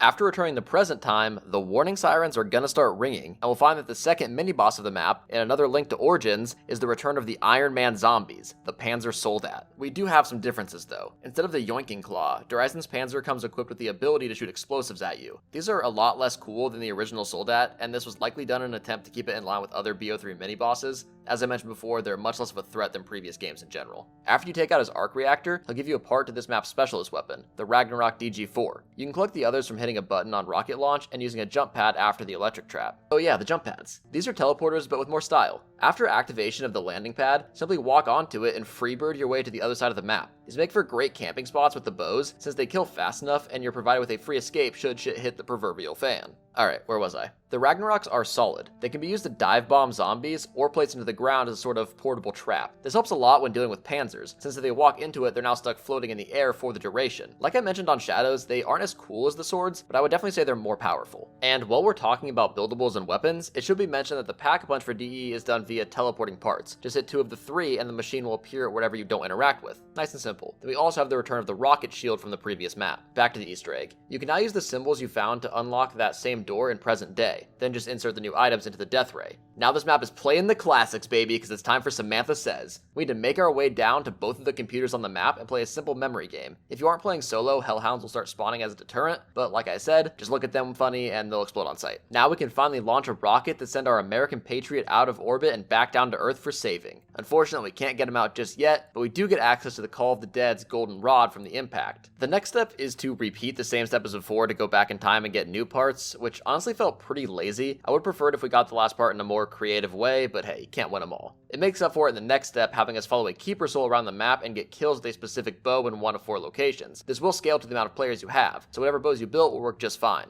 If you've seen my other retrospectives, you'll know I'm of the opinion that the best egg steps we can get involve heavy killing. When your movement or area is restricted, that's also a bonus. It creates some high tension and allows for some great moments. Once we get this done, the keeper will head to the moon and fucking Shrek all of the people there, then come back with the MPD for us. The way this map ties in connections from previous stories is honestly peak, and I don't think any other maps have done it quite the same. And yes, that includes the map that is literally made of old maps, but we'll get to that later. I said before the Shadows boss fight was pretty mid for a first attempt. The Keeper boss fight, on the other hand, is probably the second best in the game. Being sent to an actual arena helps create a sense of exclusivity and finality to the map. When we fought the Shadow Man inside of a place we spent a good portion of the game in, it just felt very underwhelming. Then mechanics-wise, this isn't a very complex boss. Train the zombies, panzers, and floating skulls until the Keeper goes in for its charge attack. Then run in, place your rags under its feet, and get the cover. Now it'll be staggered for a bit, and when you dump ammo into its chest until max ammo spawns. Then repeat this whilst charging your rags. All of that is a lot harder than the Shadow Man fight from before. It's not Dark Souls levels of challenging, but if you aren't focused, the sheer amount of panzers or the one-hitting Keeper attacks will definitely give you a down. And if you aren't running a Gallagum to fix that, one down is basically a game over for you, since not having Jug inside of this boss fight is like trying to take on the US Army with a slingshot. After taking down our Keeper Overlord, we get to go blow up the moon in a nice role reversal from Black Ops 1. Then the cutscene's gonna trigger, and we find out that Richtofen has actually been lying to us the entire time. This is different from the last time he did that, though. He's actually still working with us and for the good guys. This one it's communicated to the player that we're not here to rescue, but to kill and capture the soul of our Ultimus counterparts. And back in the day, this is the part where I really got into the story. Something about going around offing the characters we played as for years really helped give Black Ops 3 a sense of closure to this section of the story. It was a nice way to say goodbye to the past. And that pretty much concludes everything on Horizon. So with all that being said, does it live up to its reputation as an all-time great? I mean, yeah, it does. People love this map for a reason. I do sit in the camp that Origins is a more fun map, but I think that you can't look at Horizon as anything other than a massive success for zombies and its player base. Origins wasn't always the most casual-friendly map if you wanted to do everything on it. It worked really well casually if you were willing to forego the stabs, but here Treyarch successfully managed to make the setup process for a casual game seamless and much faster. Which leads me to believe the reason that Horizon is so loved is because it was the best at mixing the casual experience with the more hardcore one, including all the side Easter eggs and wonder weapon buildable processes. In a lot of ways, this map and Buried work to accomplish the exact same goal. They just went about it in very different ways, and both rather successfully.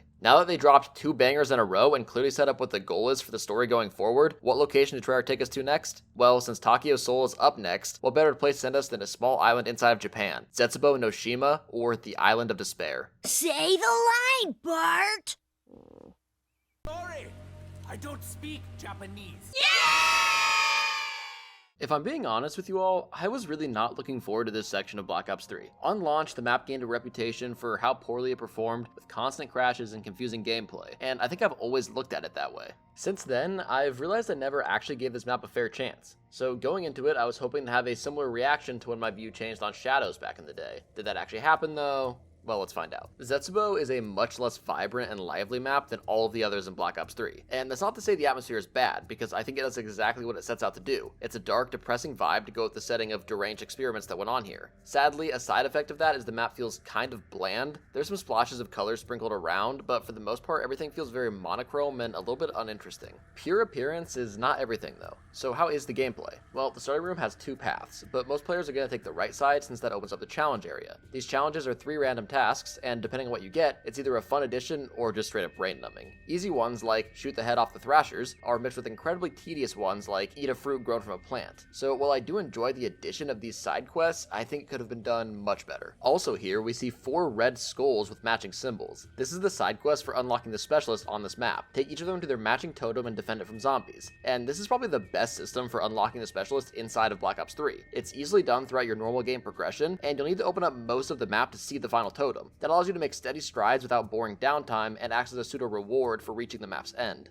Appearance-wise, it beats the Ragnaroks by a country mile, and it's heavily used inside this map's Easter eggs and side quests, not just slotted in as an extra weapon or pigeonholed into the last step of the map. 8 out of 10, good addition. Progressing further into the map, you'll come across one of 2 labs. These act as a temporary power system for about half the map, and it's nice to see Treyarch attempting to mix up the gameplay with a new type of setup, but this was honestly a miss in terms of design. Not much is gained from the split power, since there's only 1 perk per lab, and it's randomized. The only reason you bother to get it done with is to get the main bunker opened up. What is interesting about the power stations is actually how you power them, and that's because this map's main quirk is water. As zombies are killed, they'll periodically drop seeds. You can take these to any of the plant locations and grow them into specific types based on the water you give it. We have blue, green, or purple water. Get these mixed in any number of ways to unlock simple plants like a zombie killer, or more unique and cool ones like a fully rebirthed pod. Back in the day, I hated these so much. It just did not want to play Stardew Valley while trying to complete and balance all of the vast number of things to do on this map. Thankfully though, this is actually one of the big things that I changed my mind on throughout writing this retrospective. Once you get used to it, the plants aren't that complex, and the rebirth ability is one of the coolest side mechanics in any of the games. I should call her.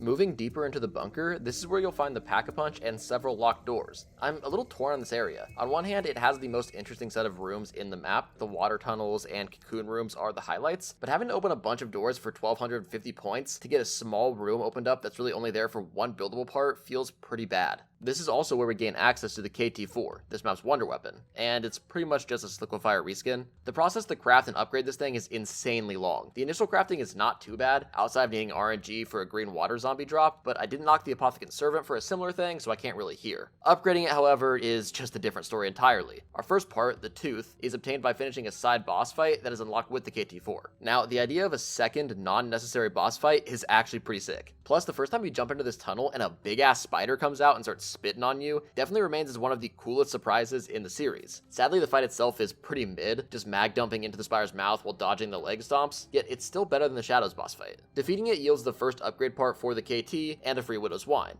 which is a fun reward. I like it. Speaking of creepy crawlers, they are this map's special round. They're just as paper thin as the dogs, but they have a unique wrinkle of closing off sections of the map with their webbing. Though, as a mechanic, it kind of feels like this was only done to create another challenge for the first Easter egg step, and doesn't really add much to the map. Coming in alongside these little guys, we have the Thrashers, transform zombies who can one-shot you and steal your body to stop a revive from happening. I think they're just okay. The orange gas that makes you cough is more of an annoyance than a challenge, and the only time you really go down to them is when a random one-shot comes in. Going to our next upgrade step, we need to have the shield completely built and wait around the challenge area till a lucky lightning strike comes by. And setting aside the upgrade for a second, the lightning shield is one of the most creative things on the map. It's used for several unlocks and gives your shield an insta-kill if a zombie hits it. Then you can shoot away the lightning with your melee to discount anything on the map. This step though is simple. You just take the lightning shield and shoot the cage in lab B. That allows for one player to go underground and yoink that upgrade vial. The final part is the main gripe I have with this upgrade process. You have to go to the sewer Bible and hit a 115 rock for access to the rainbow water. Then go to the underwater cave and mesmerize the wall to unlock a special planting area. Oh, but that won't work unless you go and mesmerize a random poster inside of the cocoon room.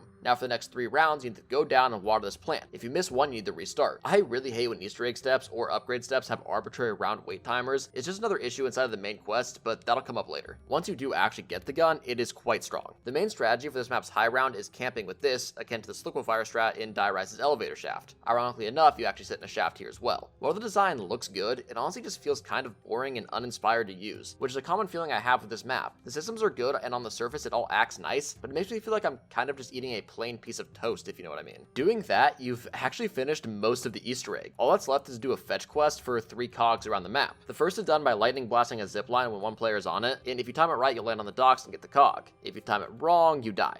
So yeah, that can be a little bit frustrating at times. Besides the instant death, that step's actually kind of cool and I do like it, but the other 2 I am really not a big fan of. One of them you have to use a specific gobblegum, anywhere but here, to pop up into the area and grab it. And it's pretty easy and simple, but having to carry a specific gum for it just kind of rubs me the wrong way.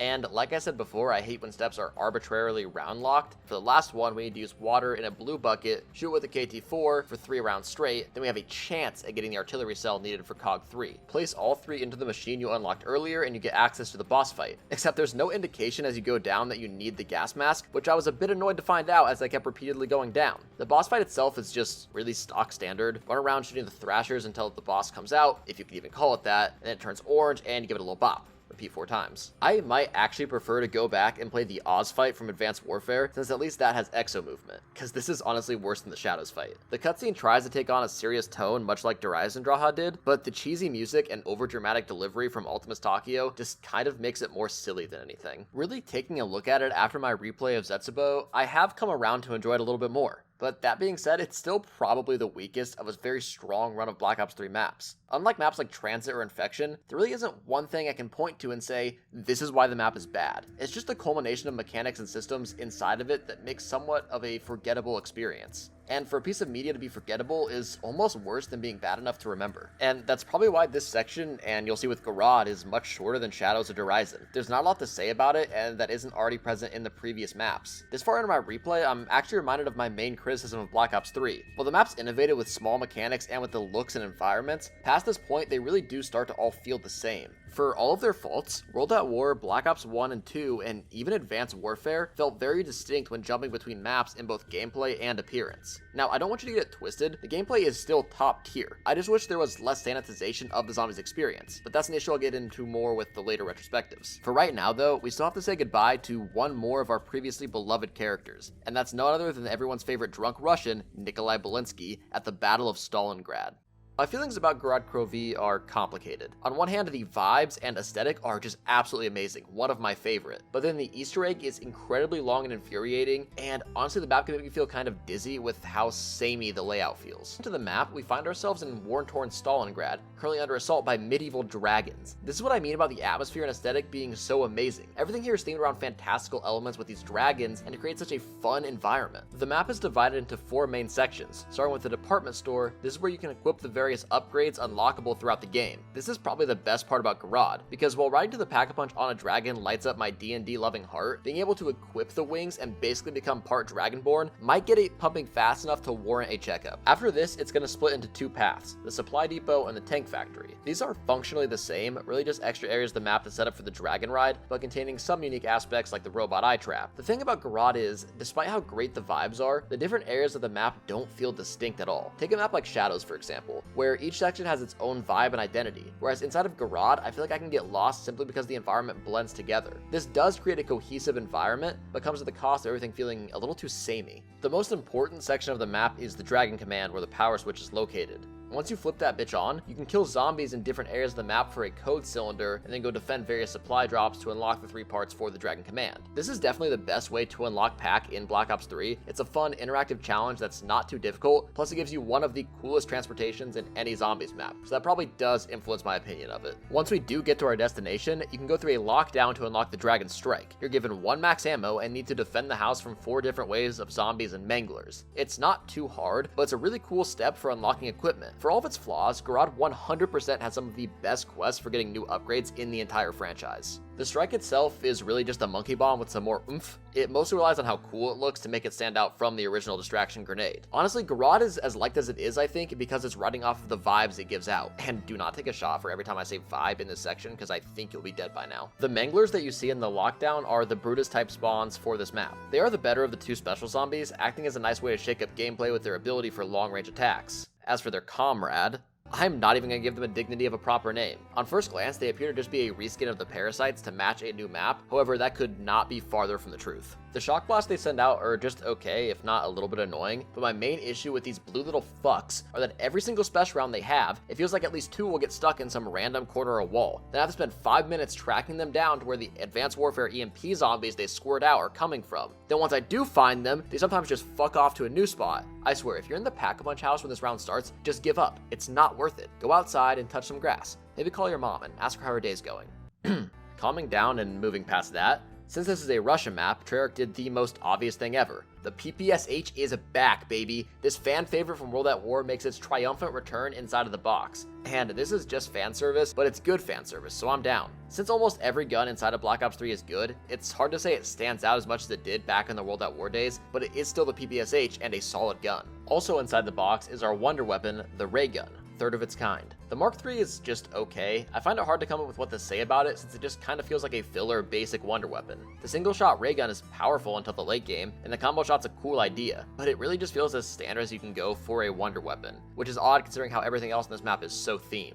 And then one last addition before we start getting into the main quest, the rocket shield is replaced by the dragon shield. And one last time, I have to say, the new weapons and abilities in this map are god tier. I love them. The shield comes with a blast that will one-shot zombies and allow you to run through fire with no damage. This is super helpful for the boss fight later on and can definitely save your ass in the normal map as well. Getting into the main quest, I actually don't know the general feeling in the community about it, but I firmly sit in the camp of, I just don't like it. Now, before you click off or write a comment about how I should perform synchronized swimming acts with a toaster, I do like some of it. The boss fight and some of the trophy steps are fun, plus you do get a dope-ass dragon buddy, so that's pretty great. Said dragon buddy is obtained from hatching an egg that we get from completing various challenges. They aren't too difficult, and the only step I don't enjoy is the round delays after heating it up and incubating it. It just feels a bit unnecessary. The specialist itself isn't the most powerful when compared to the skull from Zets, but you'd have to have a heart of ice to not enjoy letting our little buddy run free while we dash around falcon punching zombies in the face. Once we obtain this, we can get into the real meat and potatoes of the main quest, by getting trophies that are hidden around the map. These can be simple tasks like using the robot trap to unearth it, or just strange ones like shooting a light in the sewer and getting out of the toilet spewing shit. It's honestly a pretty average collection step, if not a little bit long. The next really big step is the longest one of the egg,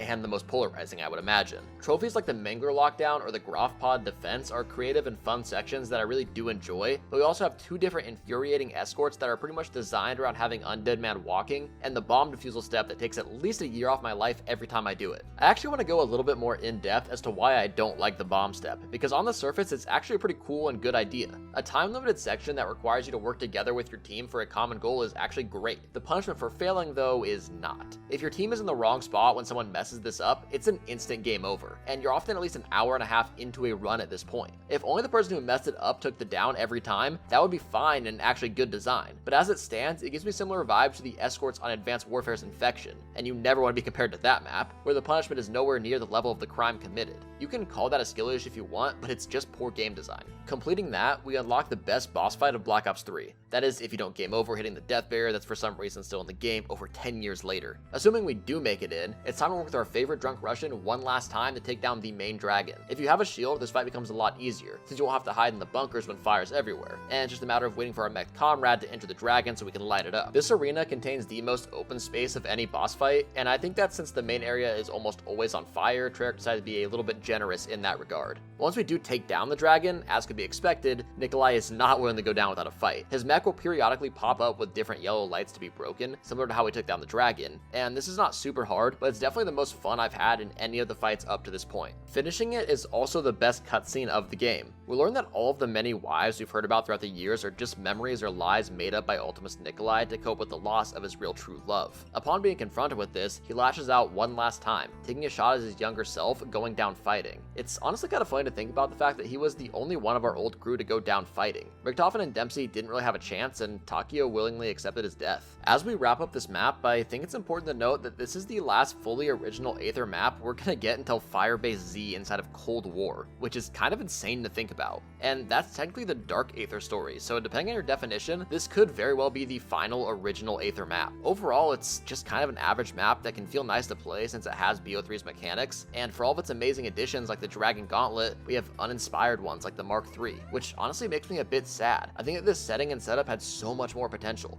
It really should have been the best Black Ops 3 map on par with Shadows of Evil. There is one stop remaining on our journey through Black Ops 3. Revelations was advertised as the culmination of the zombie story that we all followed for so many years. The hype levels in the community when waiting for any word about the map was off the charts, with theories of a Great War map, all of the questions who Dr. Monty really is after his brief introduction at the end of Garad Krovi as well. Could this possibly live up to the hype and act as a satisfying conclusion to a story so many of us loved? Well, there's really only one way to find out, right? I want to begin by talking about what Revelations actually isn't. Revelations isn't a well-balanced balanced zombies map with proper progression and a standard difficulty curve. Revelations isn't a map that's trying to be a standard zombies map, and it isn't a conclusion to the zombie story despite how it was advertised. So then what is it? Well, Revelations is the chocolate cake after a full meal. We started Black Ops 3 with a nice octopus appetizer, then got some fantastic German snacks to share at the table. Absolutely delicious. Then our main course was a little bit underwhelming, with some Japanese katsu and Russian stroganoff, but it still filled us up and left a good impression of the restaurant overall. Now comes the big finale, a 4-layered chocolate cake. It's an inoffensive classic, something that's familiar and easy to digest, yet something about the way it's presented and decorated gives you something new to find inside of it. That's what Revelations is. It's a map meant to be as likable and palatable as possible for as many people as possible.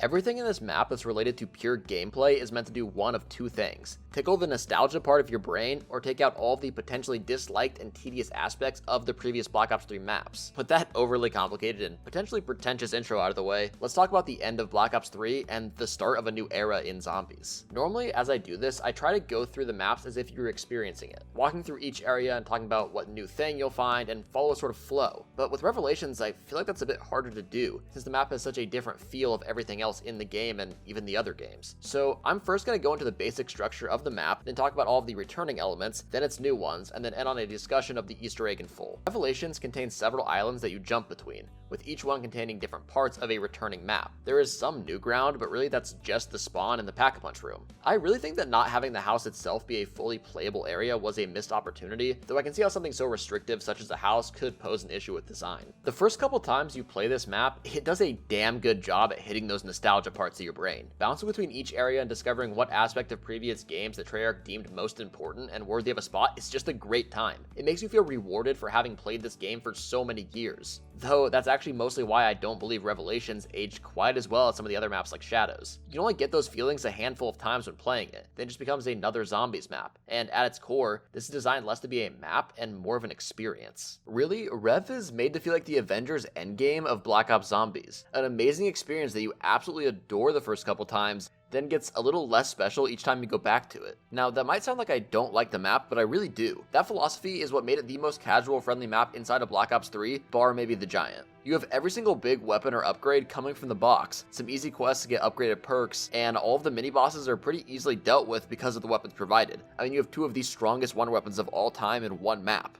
And finally, the parasites come back as the easiest bonus round. And then as for new zombie types, the Fury, they're pretty easily to deal with as well, and they don't show up very often. But as they are, they're definitely the coolest looking zombie type in the game. So if you were disenchanted with the complexity of Black Ops 3 compared to Black Ops 1 and 2, you'll likely still have a good time on Rev, which is exactly what Treyarch was very intentionally trying to do. And then let's say that you're someone who skipped Black Ops 3 because you didn't like the complexity, but came back because Revelations was advertised as the end of the story. You're still going to see a lot of the hits. Getting into what returned from the previous Black Ops 3 maps, we have the Apothecon Servant, Margwas, Panzer Soldats, Little Arnie's, Time Trials, and Ragnaroks. If you look at that lineup, there isn't a single controversial addition when looking at what the community loved as a whole. Just because things were brought back from previous maps doesn't mean they're exactly the same though, kind of how the Panzer changed when coming from Black Ops 2 to 3. Margwas are now Elemental, which is a massive upgrade from Shadows, and praise to the Lord we can finally upgrade the Apothecon Servant after all of the rumors. But goddamn does that upgrade suck to do. You gotta run around the map and search for symbols floating in the sky, and there isn't really any indication of what these do, and once you get all 5, you just kind of find out you can pack-punch the gun now. One common theme with this map's side quests and eggs is you're going to be playing a lot of essentially Where's Waldo.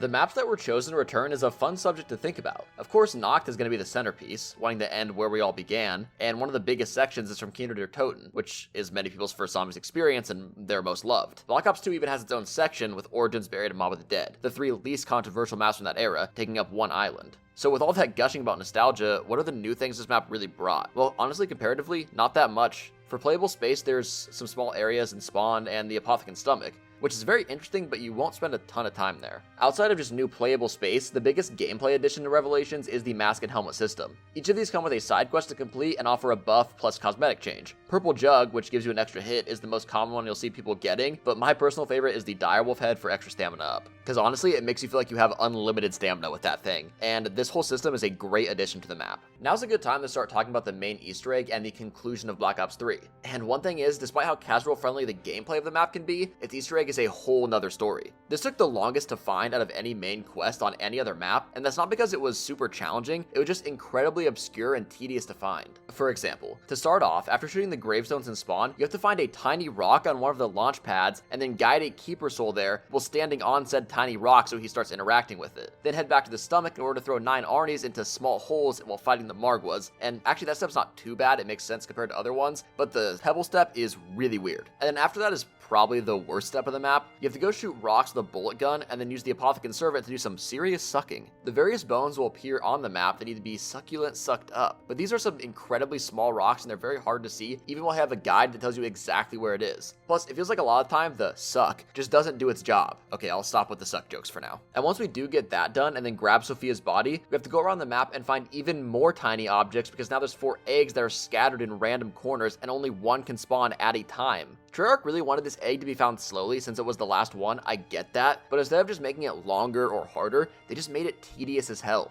Once we place these eggs into an interesting looking container, we have to do another searching step, but this time the thing we're searching for is invisible and uses beeps to communicate. Now though, doing that, we will have unlocked the final boss of Black Ops 3. Hype building as we go to this quest and reach the Kino teleportation room.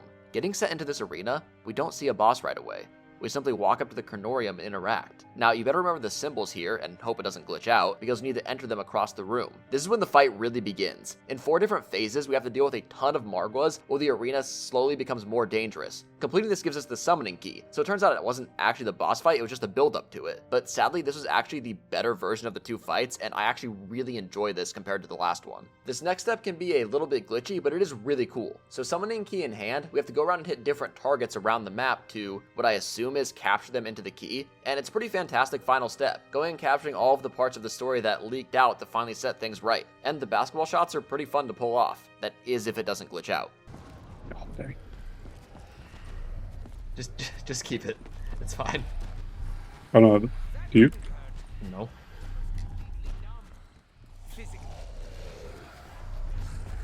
You wanna try downing yourself?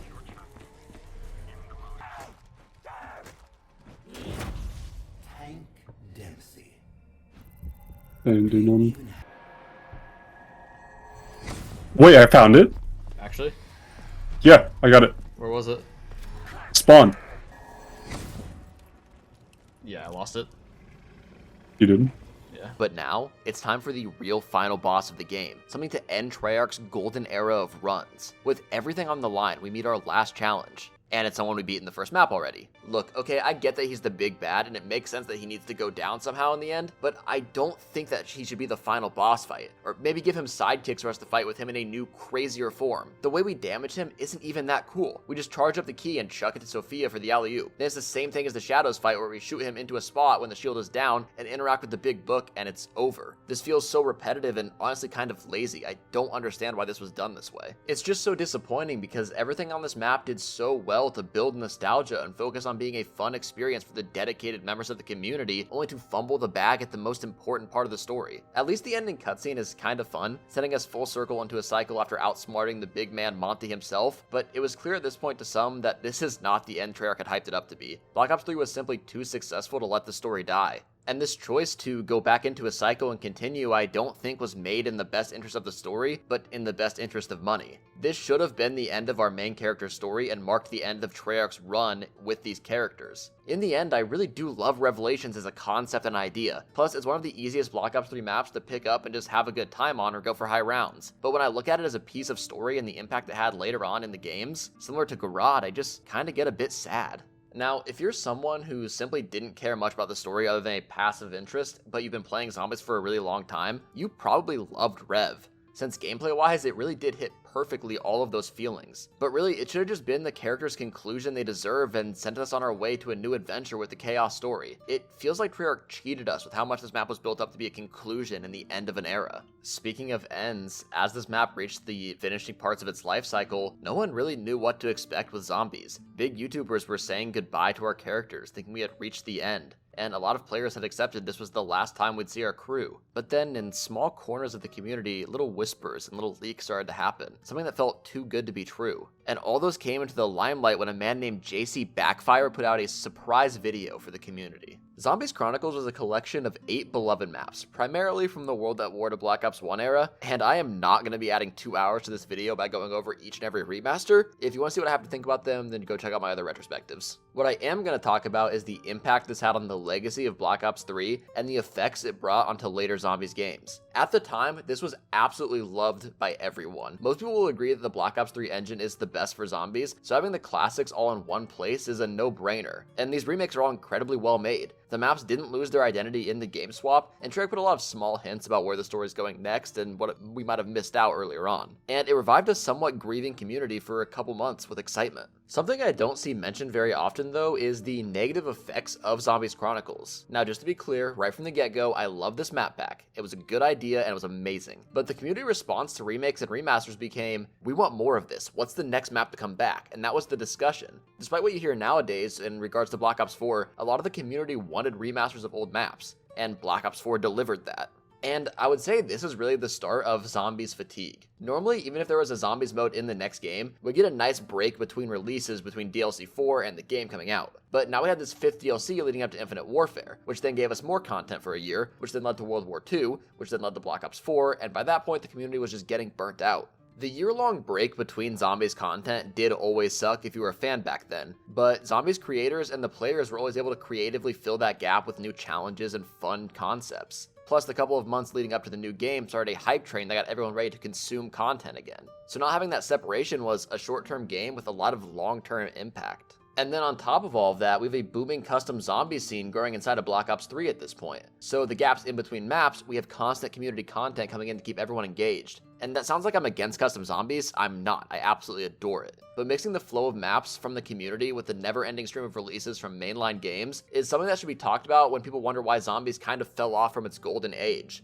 If you're always on that adrenaline high and you never have dips, you're inevitably going to get burnt out. Ignoring everything in the future though, in the end, this was the best time to be a Zombies fan. Everything new that came out was an event in the community, and the sense of community had never been stronger inside of the game mode. And I can only hope that somehow Black Ops 6 will bring these feelings back, because it has been a while since we had a proper Zombies game. Like I said at the start, this isn't necessarily my favorite Zombies game to go back and play, but if I had the option to relive the life cycle of any of the games, it would be Black Ops 3 without question, and I think most of us probably would say the same. For the overall tier list, I can imagine this isn't what most people expected going into the video. Shadows is actually the only map to make S tier, and Horizon just barely missed out being the best A tier map sitting with Revelations. Then Zets and Garad firmly sit in B tier. Remember, left to right does matter in this ranking. Infinite Warfare Zombies. It is the most overlooked and underrated game since Banjo-Kazooie Nuts and Bolts. If this exact game mode was made by Treyarch, I fully believe it would be widely considered a top 3 game in the Zombies franchise. And that's because, for the most part, any side mode that's not made by Treyarch is often looked at as an off-brand product by the COD community. Now, I am well aware that is a bold claim, because I'm saying this game beats one of Black Ops 1, 2, or 3, so let me try and explain myself here. Infinite Warfare is very unique in how it frames its story and gameplay.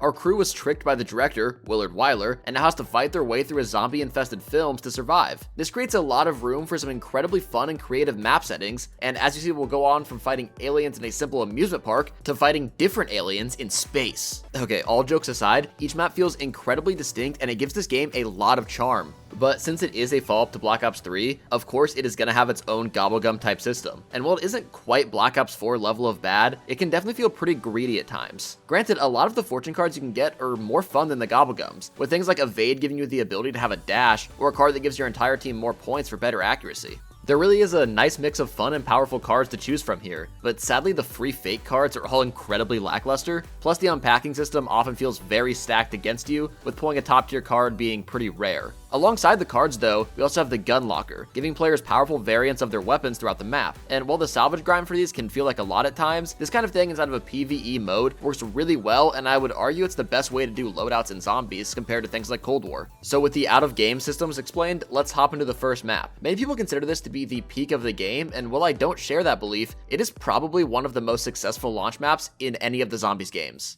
Zombies in Spaceland is a wonderfully vibrant amusement park that is only slightly more dangerous than your local fair.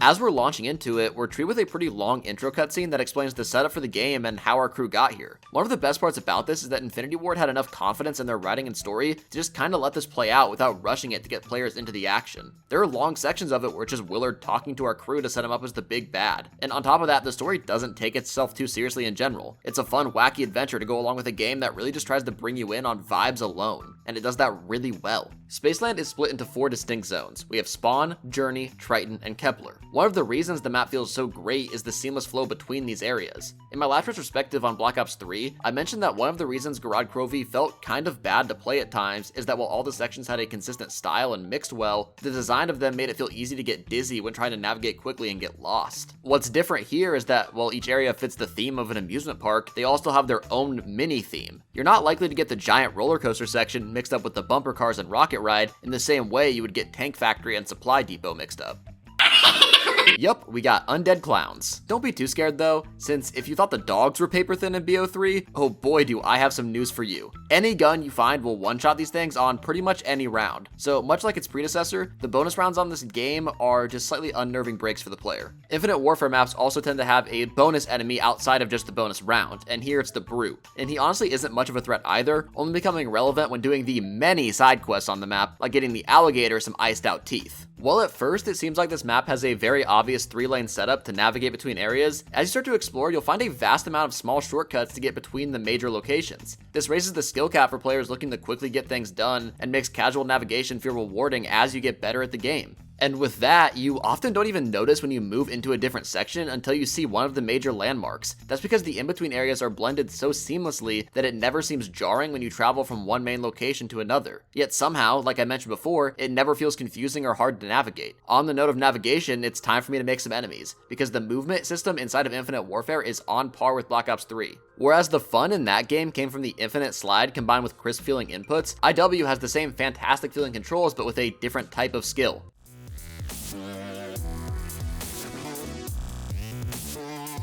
As you're getting better at the game, you'll learn that you can abuse the bunny hopping mechanic on any small incline for a big speed boost, then slide on any decline to carry that momentum. When you combine those techs, it provides some of the best feeling controls in all of the Zombies games. As you're running around practicing those mechanics, you'll notice that this map has some incredibly fun traps to use, my personal favorite being the Journey ride. Unlike the electric trap or fire traps from Treyarch games, these feel really intertwined with the map's vibe and setting. You have so many ones that fit perfectly into their areas, and then the one that's most responsible for visits to the afterlife. This is the Afterlife arcade, and it is one of the coolest additions to Infinite Warfare Zombies. After bleeding out, instead of being forced to wait around and spectate your teammates, just hoping they don't die, you spawn inside of an arcade and have to earn enough tickets to escape. If you've played enough of the game and know what to do, you can get back into the action fairly easily by playing the right machines, though it can take new players a little while to figure it out. If you do manage to get the tickets in time and get back into the world, instead of being stuck on your starting weapon like in the Treyarch games, you can make your way to spawn and pay a fee to get all your guns back. This feels amazing and allows you to actually stay in the game, since in the older titles, dying on round 15 plus can basically feel like a game over for you in co-op as you run around with your 1911. Before, I mentioned that this might be one of the best launch maps of any of the zombie games, so why is that? When you look back into games like Black Ops 2, Transit was paired with survival maps like Town and Nuketown. This is because the complex nature of Transit can be harmful to someone first learning the game, so you needed somewhere simple to learn the basics. And unfortunately, since this mode probably didn't have the budget for 2 launch maps, Spaceland had the unenviable task of both being accessible to new players and intricate enough to hold the attention of veterans. So how did they do in that regard?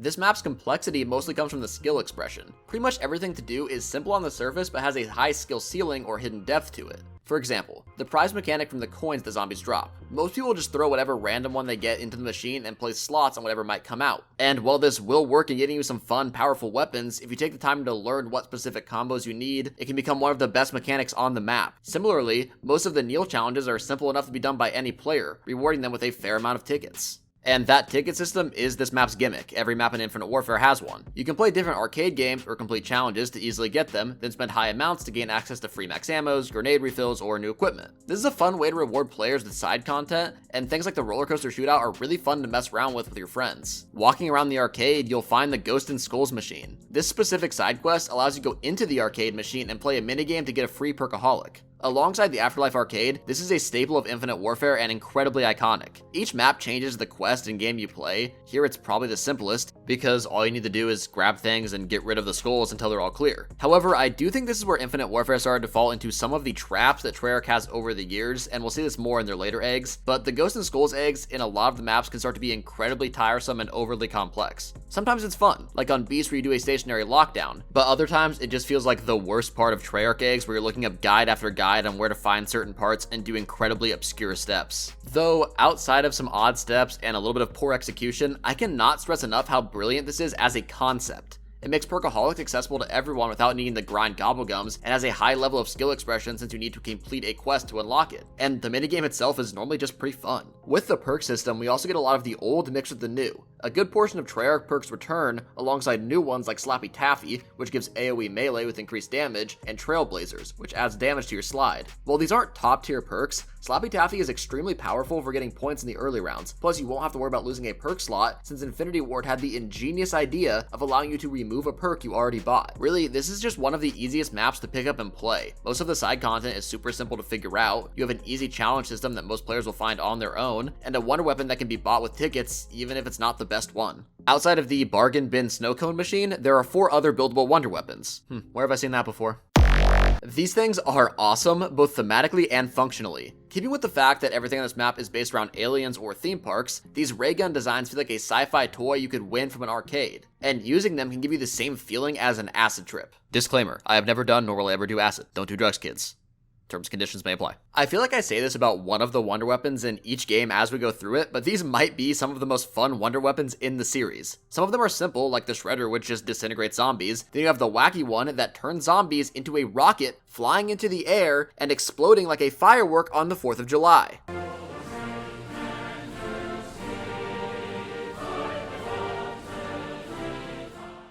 Unlike some of the more recent maps, Pack-a-Punch is also a quest that pretty much anyone can figure out on their own, with the player just needing to activate and use each of the map's teleporters. A double Pack-a-Punch system also does return inside of Infinite Warfare, but in a very different way than Black Ops 3. Instead of the alternate ammo types that provide infinite damage, essentially making every gun a wonder weapon, the second upgrade inside of IW will increase your gun's damage massively and cost the player a hefty 10,000 points. Either this or Cold War is the best upgrade system in the franchise. It isn't so overpowered that every single gun is broken, but it is powerful enough to last you deep into the rounds, increasing gun variety without sacrificing how unique they feel. Plus, unlike Black Ops 3, it isn't just limited to bullet guns, so explosives are still on the table. Eat your heart out, Mustang and Sally. You definitely have to go on quite the mission to unlock that double Pack-a-Punch, so let's get into this map's main quest, which gives you permanent access to it on Spaceland. Much like the rest of the map, the main quest is extremely straightforward yet challenging. After getting the Pack-a-Punch open, you just need to collect 3 parts for the SETICOM, then speak to the hero of the SpongeBob movie, David Hasselhoff. I'm David Hasselhoff.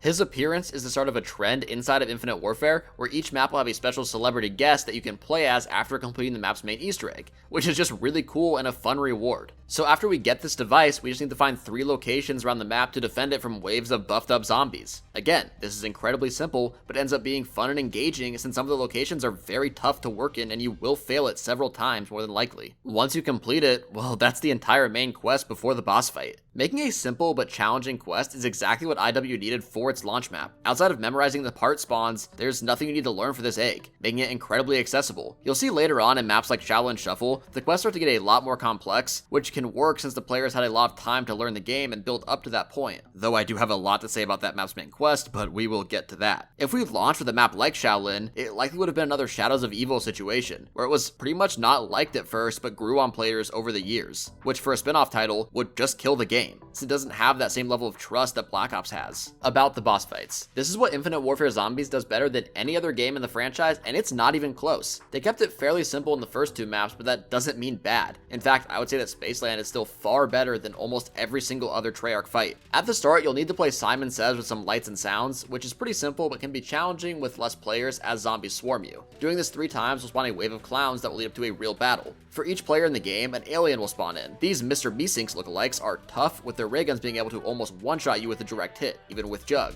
The goal of the fight is to whittle down the alien's health until the color turns red. Then, as they fall to their knees, you need to walk up and melee them in the back without dying. Doing this twice will take out one alien. Now that sounds super simple, but in practice you need to have a solid loadout or the swarm of zombies and explosive ray gun shots will down you. This mix of easy to follow instructions and challenging gameplay are present in every single one of Infinite Warfare's boss fights, which is what makes them so good. You're never lost on what to do, just how to do it without dying. After beating the boss fight, here's what you see.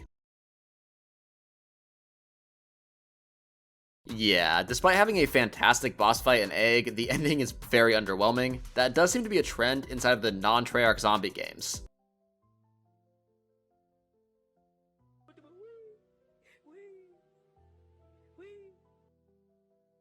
Regardless, you now have access to playing as ocean swimming champion David Hasselhoff, and can always double pack-a-punch weapons on Spaceland. Altogether, it's really easy to see why so many people loved this map. It brings you in with its goofy charm, a stark contrast from the more serious story that Treyarch was telling in Black Ops 3, and keeps you engaged with its unique but familiar gameplay. Sadly, many people didn't bother getting the DLCs for Infinite Warfare, since as a whole the game was not received well in the greater COD fanbase, and by this point I think Zombies fatigue was starting to kick in, since by then we had been getting a version of the mode in every single game since 2012. That does mean from this point onward, the maps don't receive nearly as much praise as Spaceland from the wider community. That's not to say that the goodwill toward IW's launch map isn't warranted. I just talked about how fantastic of an experience it was. But moving into Rave, the game just only gets better. During a video where he got to round 100 on every single Infinite Warfare map, a great YouTuber named Samuel the 17th described Raven the Redwoods as the most cozy zombies map, and despite its setting as a horror slasher, I 100% agree. Playing through Raven the Redwoods never makes you feel lost. The map is designed in such a way that it's always clear what area or path leads to the next, and the map's progression never feels tedious because of it. The map's spawn room changes the zombies' formula right away by removing your starting weapon and forcing you to find household items to melee the horde away. This is a reference to these types of slasher movies, but it's also a great way to give the map more personality right off the bat. Being set in a campsite, this map has all of the areas you would expect. Outside of spawn, there's a bonfire area or a mess hall depending on which way you go, and areas like the rave stage are fantastic for high rounding with incredibly quick spawns, and the cabin grounds plus the jungle cores provide tight, challenging areas to navigate. Then the beach is a slower but easier open place to train in. Even more so than Spaceland was, this is a very circular map, similar to maps like 9 or Kino. If you follow a path, you're eventually going to end up back where you started instead of a dead end. This circular design allows for balanced progression and simple setup, with each route having one boat part, and the final part sitting next to Tough Enough above spawn once you get the power on. Placing the power and Tough Enough, alright, I'm just gonna call it Jug from here on out, you all know what I mean, until you manage to get to where all of the routes collide is a great way to keep challenge up in the early rounds, even with the 3-hit down system. Small things like that with the intelligent design really push these maps into the higher tiers and keep each early game interesting. And then with a different type of interesting, this map's famous cameo is Kevin Smith. And unlike the savior of the Bikini Bottom, David Hasselhoff, I had no idea who this guy was and still don't, so we're kind of just gonna move on. Honestly, until writing this retrospective, I thought he and Kevin James, the star of the hit sitcom The King of Queens, were the same person. Anyway, all it takes to get to good old Kevin Smith is to hop on the boat after getting the parts. And my god, is this unnecessarily long. For a while, me and my buddies were learning to speedrun this map, and this boat ride was the absolute death of us. Landing on the island is where you'll find Pack-a-Punch, and Rave has the same double pack requirement as Spaceland did, beat the Spaceland Easter egg, which is a bit odd, but hey, it's only their second map, so I will give some grace here. If you haven't done that egg, you can unlock the fuses by just interacting with a computer after turning the power on, which is significantly easier than both of the next two maps, and while I don't think double Pack-a-Punch access should be ridiculously hard, doing an entire main quest is honestly a bit too much. This does feel like a last minute addition, and I do like how it's done later on a bit more. But since we're now at Kevin's cabin, it's probably a good time to transition into the wonder weapons of this map. Unlike Spaceland, you don't have to hunt down several parts for each one, instead you just need to go on a little fun side mission. First, pick up these juicy wieners from the bucket Kevin just happens to have laying around. A bit weird, but hey, you do you, man. And make your way to any bonfire around the map. These bonfires are actually this map's gimmick. I mean, hey, you can't have a rave without copious amounts of whatever psychedelic is found in these bags, right? Going into this mode will give you double points for its duration, which can be extended by talking to the magic floating fairies. I think the devs may have thought this one up after a weekend company party, if you get what I'm saying. Once you get into the later rounds, this will become a bit of a bad trip, and the mini-boss of this map will spawn in. The copyright-avoiding, nondescript man with a mask and chainsaw. We'll just call him Slasher. He can almost one-shot you with Jug on a single charge, so you always need to keep an eye on him while farming points during your high. The Slasher is probably the least annoying bonus zombie in any of these maps. You'll see later on some of them get quite frustrating, and he can be difficult at times, but he's mostly very manageable and with a very fair feeling balance. Altogether, this gimmick is pretty amazing. It rewards skilled and experienced players who are looking to optimize the map with an almost infinite double points if done correctly, but in a way that doesn't make the game too easy, which would have been an easy trap to fall into. Circling back to the wonder weapons, well, in this form, you'll need to find 3 deer heads around the map and throw those soaked up wieners at them. Alright, that's the last joke I'll make about that. It's really not my best work, I admit. Shooting them and grabbing the symbols will unlock the cabinet of crossbows, which on their own are actually pretty bad. They function the same as the Black Ops 1 crossbow, just with some actual damage. The real power comes in when you find the 4 animal figures around the map and do a couple kill steps. It's simple and fun for an upgrade, and Infinity Ward really nailed this one. Among the 4 variants of Acid Rain, Lightning, Trap-O-Matic, and the Thunder crossbows, Acid Rain and Thunderbow definitely stand out the most in terms of power, with the latter literally just being a thunder gun, but Acid Rain and the Trap-O-Matic are definitely the coolest in design. Then, much like its Origins counterpart, the Lightning upgrade is just kind of there. In terms of fun and power, these are definitely on par with the Spaceland ray guns, and they make high round runs a great time and relatively easy on this map, unless of course you have 0 talent. Alright, play the clip. Oh, it's the game over. Yep, I don't know why I agreed for that shot. To show even more how much of a skill issue I had there, there's more things to make the game even easier with the alternate grenade quests and the ability upgrades. The abilities are basically simple buildables that act like the hats on Revelations. These can be kind of useless like the 8-ball giving you a bit of sliding damage, or kind of OP like killing all the zombies around you when you revive a teammate, or the frog letting you sprint in the water. As for the grenades, the quests are also all very simple, things like melee zombies or get distance kills. The real gems of these challenges are the rewind grenade and the transponder grenades, with the transponder allowing you to skip the boat ride and speedruns and get you out of tight spots in normal gameplay. Then the rewind is a free max ammo that also moves you out of whatever corner you're stuck in, which can be a godsend inside of the late rounds, since max ammo seem to be a very rare occurrence in this game. Actually, you know what? I do want to touch or rant about that for a minute. This game really doesn't seem like it has a drop cycle like the older ones do, so you can get several max ammos in a short amount of time, or you can get 0 non-boss max ammos for 30 plus rounds while doing a round 100 run. You can fact check me on that one. I have the stream on my channel. And that sounds like I'm just complaining about bad luck, which I kind of am, but there's a reason that the other games have a cycle. It balances the gameplay out and removes an easy avenue for player frustration. That's one of the few issues I do have with this game consistently. Looking at this map's main quest, it's arguably even simpler than Spacelands, and a bit easier too. It really only has one step repeated 3 times. Hop on the boat, talk to Mr. Smith, and then go find a picture piece somewhere on the map. You use this piece to start a trial, which is either shooting off arms, legs, or heads of the zombies, then return to the cabin and repeat. It sounds kind of boring when you just listen to it, but in practice it makes the egg incredibly fast-paced and easy to remember since you only need to know 3 spawn locations, and it's incredibly replayable. That is the main strength of the first 2 quests in Infinite Warfare. Unlike a lot of the Treyarch maps, you don't need a Google Doc to navigate them or to code a bunch of random ciphers. You can really tell, at least in the first 2 maps, that Infinity Ward wanted to play it simple with the eggs, with a focus on short but engaging quests. The entire quest really reminds me of some of the most fun steps inside of even the best Treyarch eggs. As far as the story of the map goes, Kevin turned into a giant slasher and killed his buddy. That's pretty much it. And while it tries to play this straight and a bit sad, the monologue he gives as you boat your way to the main boss never ceases to make me and my friends laugh. For some reason, there is pretty much 0 animation on his face as he's panicking about losing his friend, which pulls all of the tension and impact out of what he says and just creates a funny scene. Here, give this a watch. No, this has got to be a fucking mistake. I didn't kill him.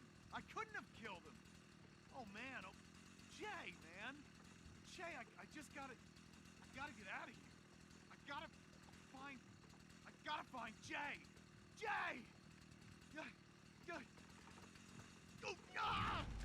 The boss fight itself is actually better than Spaceland though. Basically you have to kill zombies around the skulls with the number increased based on your player count, then hit a glowing spot on Monster Kevin when he enters a circle. Now these spots will show up periodically and you have to hit them until you do enough damage. Repeat this a couple times. In between that, you'll have to survive against a wave of skeletons in a restricted area. Again, it's not complex at all, you always know what's next, but the simple gameplay is refined to hell, and it's always a good time to play. Rest in peace, Kevin. You truly were the king of queens. Another thing that Rave surpasses Spaceland in is just how easy it is to pick up and play. It is probably the easiest map to play of any in the entire franchise. The focus of IW Zombies in its early days was clearly to avoid complex maps we saw near the end of Black Ops 3 in favor of small but fun experiences. At this point, the game is basically basically a more refined version of the Black Ops 1 philosophy. Unfortunately for this game's life, the community hype for Infinite Warfare kind of died here, and it wasn't really the game's fault. During the cycle of DLC 3, Zombies Chronicles was announced and released, which brought all of the avid Treyarch fans back to Black Ops 3 and pretty much killed this game's life early. But did the community really miss out on that much, or did the game really just peak in its early days? Well, there's only one way to find out, right?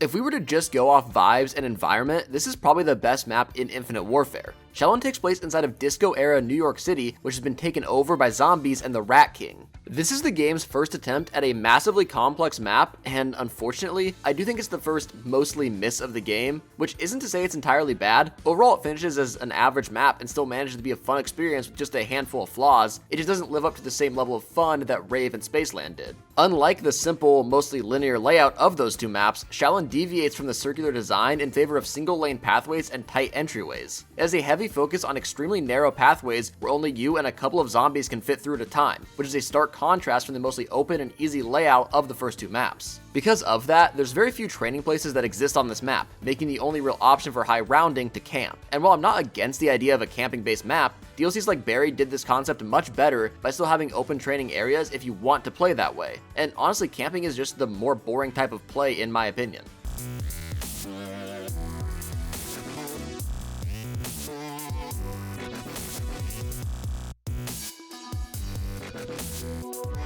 Which leads to the new perk, a variation of the worst perk in Zombies, Deadshot, encourages the camp-only mindset as well by removing recoil and increasing damage for aiming down sights for longer periods of time. And honestly, it's a fantastic perk and it's almost close to a must-have if you aren't running the melee weapons. The only real place you can train, the bottom of the sewers, would seem like a top-tier training spot at a glance, because it's just mostly an open similar room akin to 9 starting room. And while you would be right on pretty much any other map, Shaolin decided to introduce the single worst special zombie we have seen thus far. Enter the Ninja Zombies.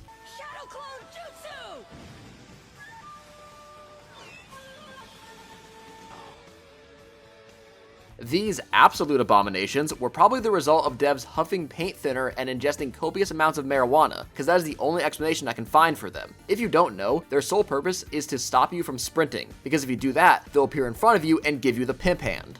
Or foot, they actually mostly kick you, I think. What's even more frustrating is the ninja zombies gain health faster than the normal zombies, since they're a special enemy, meaning your main weapons won't be able to one-shot them for nearly as long. Compared to other new enemies on this map, like the roller skating zombies, these guys just feel very out of place mechanically. To its credit though, Shaolin fully commits to its design and gives you tools to circumnavigate the more frustrating aspects. For instance, we see the first true melee wonder weapons in both the katana and the nunchucks. These both will one-shot normal and ninja zombies pretty deep into the rounds, and quickly remove zombies that could block your path. And those body blocks do happen quite often, since almost every zombie spawn on this map is from the ground instead of windows. That sort of design, while it makes sense when you think about what they wanted the map to flow like, can be even more frustrating when you don't have the option you need to instantly kill 1 or 2 zombies. When you're traversing through the lanes, cutting back is rarely an option, so you need to always somehow get around whatever blocks your path, and that's normally through killing them. Because of this, many of the somewhat open areas, like the disco floor, are still almost unplayable without both wonder weapons due to the odd spawn choices and zombie pathing. And even sometimes when you have them, since the melee detection is pretty bad in Infinite Warfare, you'll still get inconsistent results. This is a generally positive video about the game, and that was the most complaining I've done in a row about any of these maps, so let's talk about what's good about this version of New York City for a little bit. Alongside the disco theming, this map also has a lot of martial art elements, with Pam Grier, the map's celebrity appearance, teaching you the way of the tiger, crane, dragon, or snake. These were implemented for the same reason that the wonder weapons were, give you as many tools as possible to make up for the zombie spawns and tight training areas. It took me a long time to get around to trying all of the different styles as I played the game more and more, but as I got more use out of them and tried the max upgrades, this is definitely my favorite gimmick of the game. Having a fun side ability upgraded through simply using it instead of a weird complex side egg is an interesting and fantastic addition, and I wish they would do this more in the recent games. Plus, I just adore the abilities they give you. They're incredibly unique, doing things like summoning a skeleton to slay the undead, or going immune to damage and Hulk slamming the ground. And once again, touching on the aesthetic of this map, it's another fantastic thing about it. More so than even Spaceland, the map fully realizes its theme and characters. There isn't a single thing on here that I could look at and say, this doesn't really belong here, which isn't always the case in these games. Even Pam Grier as a martial arts master feels like it makes perfect sense because of the way it's implemented into the map. Honestly, a lot of maps in IW feel like they were modeled and staged to be a design without gameplay in mind first, then transformed to fit the zombies mode, which in turn makes every single one of these areas you encounter feel like it fits in with the rest of the map and each pathway naturally flows between themselves. And all of that is to say nothing on how fun the wonder weapons are to actually use in the early to mid rounds. My first time finding the nunchucks, I lost my mind with how much fun I had just walking around the map, slapping silly every zombie I saw, even if it did cost me to go down a couple times. Alright, just don't fall into the... Oh my god, bro! Dude, what the... My main point is that even a map with clear and obvious flaws like Shaolin is incredibly fun and replayable in Infinite Warfare because of how well the small things are implemented and the clear focus on fun the devs had when it came to designing weapons and abilities. On the note of flaws, I'm really not a huge fan of this map's Pack-a-Punch unlock system. Really, it's a simple search for and find 3 parts on the map and the door will open. But due to its theme, everything is covered in trash and debris, so you need to find a small pink flyer somewhere on the street. It can get pretty frustrating. It's definitely not the worst way to unlock upgrades in the series, but it's not nearly as well executed as things like Spaceland or Rave. What I do like about it though, compared to those 2 maps, is how you unlock the double Pack-a-Punch. Scattered around the city are various barriers and doors that you can unlock from your martial arts ability, which then acts as a teleporter for quick navigation. By using one of these and hitting a button, you can grab the fuses and charge them and insert them into the projector. I think I like this simply because of how great the mechanic is on its own outside of the upgrade quest. It keeps the flow of the game normal until most of the doors are open, then allows you to have quicker navigation as a reward for reaching the end of the map. Transit tried to do something similar with its Denizen teleportation, but since this is actually a good map, it's done much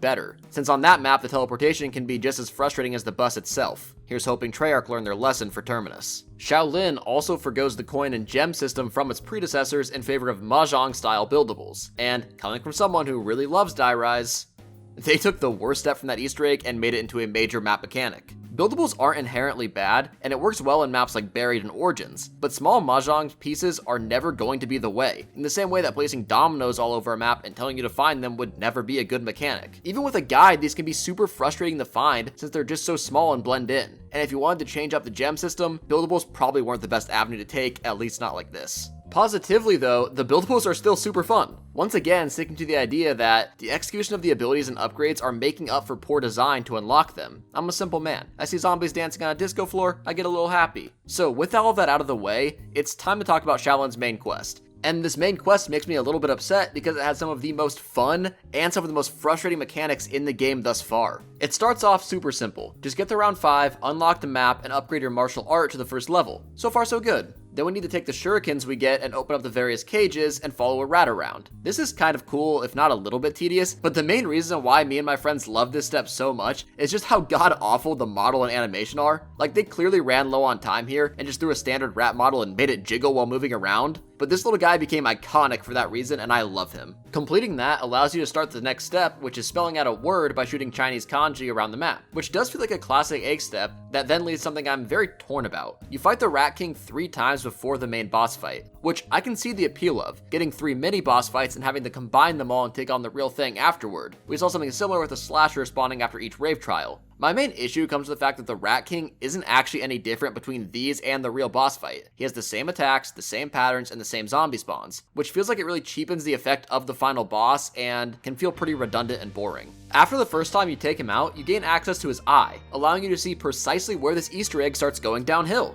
To compare with Rave and Spaceland for a minute, both of those main quests were discovered very fast, with the former actually getting finished just hours after the map dropped. Because of this, and maybe the pressure to compete with Chronicles, Infinity Ward appears to have done their best to pad out the mission and keep people searching and playing longer. We first see this in the Eye Step, where there is a lot of locations that can be pretty hard to see and find hidden around the map. Then once you get 6 of them, you can move on. The problem is, moving on means completing a Morse code step. This is a message to the COD Zombies devs, including Treyarch. Morse code does not belong in an Easter egg. It kills the flow of the game while you stop on a dime to listen to little beeps and boops, and in solo matches it's near impossible to get the time to listen properly because there's no one that can hold the zombie. There's a reason people spent years just brute forcing the Blood of the Dead code before finding out there's a way to solve it, because people generally just don't like doing this type of thing. On top of all of that, Shaolin makes it worse by punishing you for mishearing and grabbing the wrong numbered poster by having you go back and find all of the symbols again, then redoing the Morse code step. I am pretty sure the 8th Amendment is supposed to protect me from that kind of thing, you know? This and the next step are clear examples of padding the runtime, and it's so sad to see since the first 2 quests were executed so well. Okay, I'm gonna calm down a bit. I feel like that was unnecessarily angry. Even more padding comes in with the alphabet step on the nightclub roof. After breaking a window with explosives, you'll need to guess a word, spell it out using an arbitrary symbol that corresponds to a letter, and hope you don't mess it up enough times you need to swap the round. Because sometimes, even if you have the guides up, you can get this wrong, since words will have 2 options with both letters appearing as possible to shoot.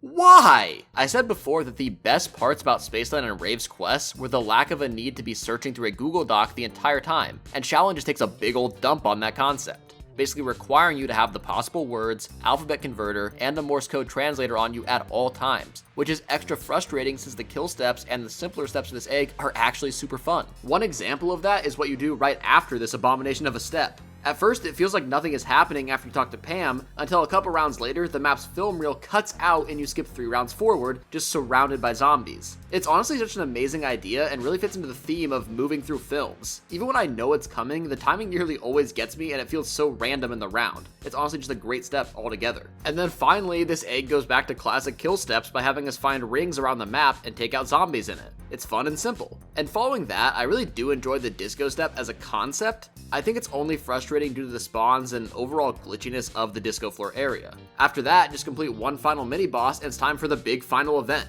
Interestingly, this is both the most creative and frustrating boss in the game. I love that each phase is unique and it feels like a lot of thought went into creating fun objectives besides just shooting at a bullet sponge. Things like trying to take down the symbols while training, or getting kills in the acid without dying are challenging but doable steps that reward skilled players. What I don't love about it is the 7 out of 10 chance that you will run out of ammo sometime during this fight, because you are only given 1 max ammo per phase, but each phase involves a lot of killing and bullet wasting, and then you have to kill the Rat King on top of that. I've attempted this fight probably 5 to 7 times solo without having a lot of fortune cards, and I'm not exaggerating when I say that 3/4 of the time I get soft locked for having no ammo. Maybe it's a skill issue, but it should not be possible. It becomes less of an issue the more players you have, but as it stands, this is not balanced for less than 4 players at all. The ending of the map is pretty much the same as the other 2. You get a soul key and then it gives you a little hint at the next map. And altogether, the egg kind of feels like the devs really didn't want it to be found early and added in purposefully tedious steps in between the fun and engaging ones to inflate playtime. It's really the same issue I have with a lot of the Ghosts and Skulls quest steps, but those are purely side content so they're not as bad. Because of that, Shaolin is a map better suited to purely round-based gameplay outside of its egg, but then the design can cause that to feel suffocating and unfair as well. Granted though, I do think a lot of its more unique and fun factor elements make up for the design issues, even if it does suffer from a little bit of Moon Syndrome, meaning that almost every good thing is met with something that also holds the map back.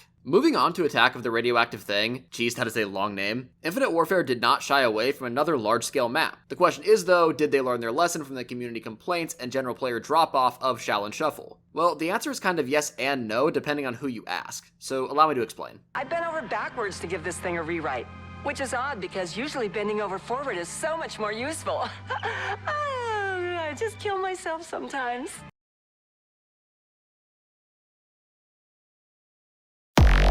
This map is so close to being the best inside of IW, really giving Rave a run for its money, but at the same time, it's also so close to being the worst map inside of the game. What I mean is that the setup and early rounds are a chore to get through, but the map's actual gameplay and boss fight are some of the best things Infinity Ward had to offer. Much like Ascension before it, Attack of the Radioactive Thing starts off without color, mirroring the movies from its time and genre, though after a couple rounds, Elvira will get it back on for you, then making you wish she didn't do that. I don't know if it's because of the color palette, the lighting, or if it was an intentional design choice, but something just looks off about the areas. And while that does give the map a distinct look and identity, that look is, I could run on an N64, which is not exactly what you want. It's my belief that, at least in part, the less detailed lighting and weird models are a byproduct of the map's size. Much like Shaolin was a depiction of New York, this map really does feel like a large beach town. It contrasts the tight and dirty pathways from Shaolin with an open, vibrant town and beach setting. This naturally creates more training room and an overall easy map to play and navigate, but also makes more areas of the map visible at all times, which causes the map to then be more resource intensive. Because of that though, you could train at least in some part of any major location, whether that be on the beach itself or the town hub. This training variety is something that was severely lacking inside of Shaolin, and it was a nice change of pace after running that map for so long. And speaking of a nice change of pace, this map's wonder weapon, the Mad, is easier to get than all of the others. You just gotta pull it from the box. All 3 previous maps require a mini quest or buildable to gain access to their wonder weapon, and while that can be fun, having the option to just gamble away for it feels really nice.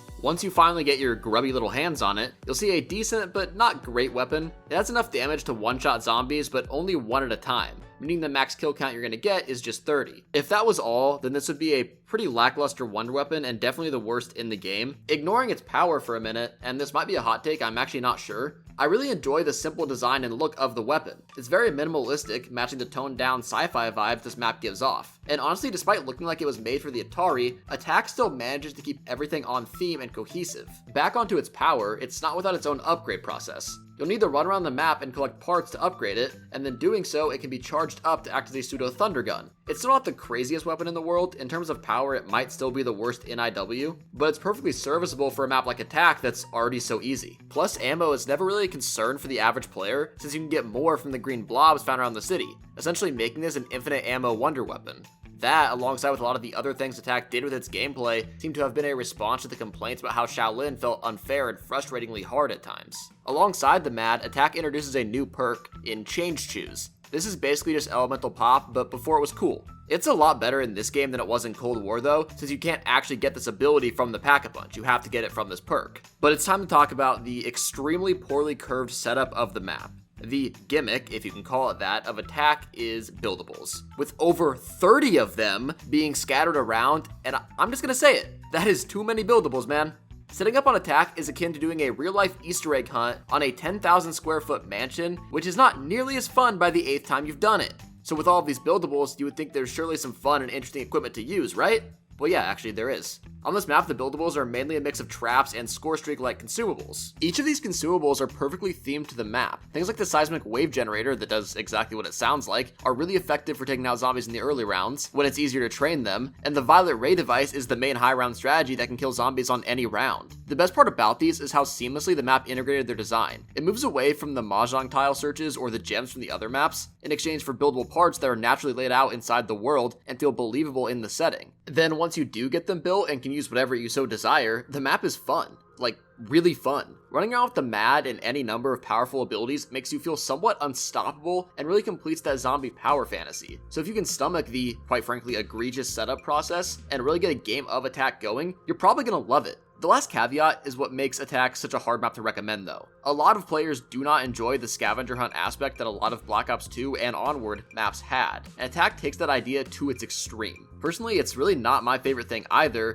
and I have to be in a very specific mood to run this map. But when I am in that mood and get through the setup, it's some of the most fun I've had in this game. That setup process involves using one of the melee weapons to charge up some zombie goo and give it to Elvira to do something with? I don't really want to know. In exchange, she'll open up the portals that take you to Pack-a-Punch, and an RV you can rob for double upgrades. On the subject of Elvira, she's also acting as this map's announcer, which is fitting given her history as a character, and it's kind of a neat callback. While some of her dialogue can be charming at first, after the 8th small penis joke about Willard, it can get a little bit tiresome though. There are more teleporters that can be used by switching on 4 locations around the map. These will allow for easy and fast navigation once you're later into the game, similar to those doors on Shaolin. The fact that all but one map has something like this inside of IW, and the one map that's missing it, Rave, has a very poor issue with traveling to the island, is a really big quality of life improvement that shows Infinity Ward really understood how a zombies map should reward you as the game went on, removing the tedious parts of travel once you've earned it. This map's bonus round involves green goo descending from the skies to spawn these funky little guys. Appearance-wise, they're my favorite of the bunch, and there's this fun mechanic where you can actually shoot them out of the sky to avoid dealing with as many enemies at the same time. It's only really helpful in the boss fight, but it's fun nonetheless. And let's get into talking about that boss fight and the quest you need to do to get there. Much like the rest of the map, this entire egg is a collectathon. Maybe that Banjo-Kazooie reference before wasn't so out of place.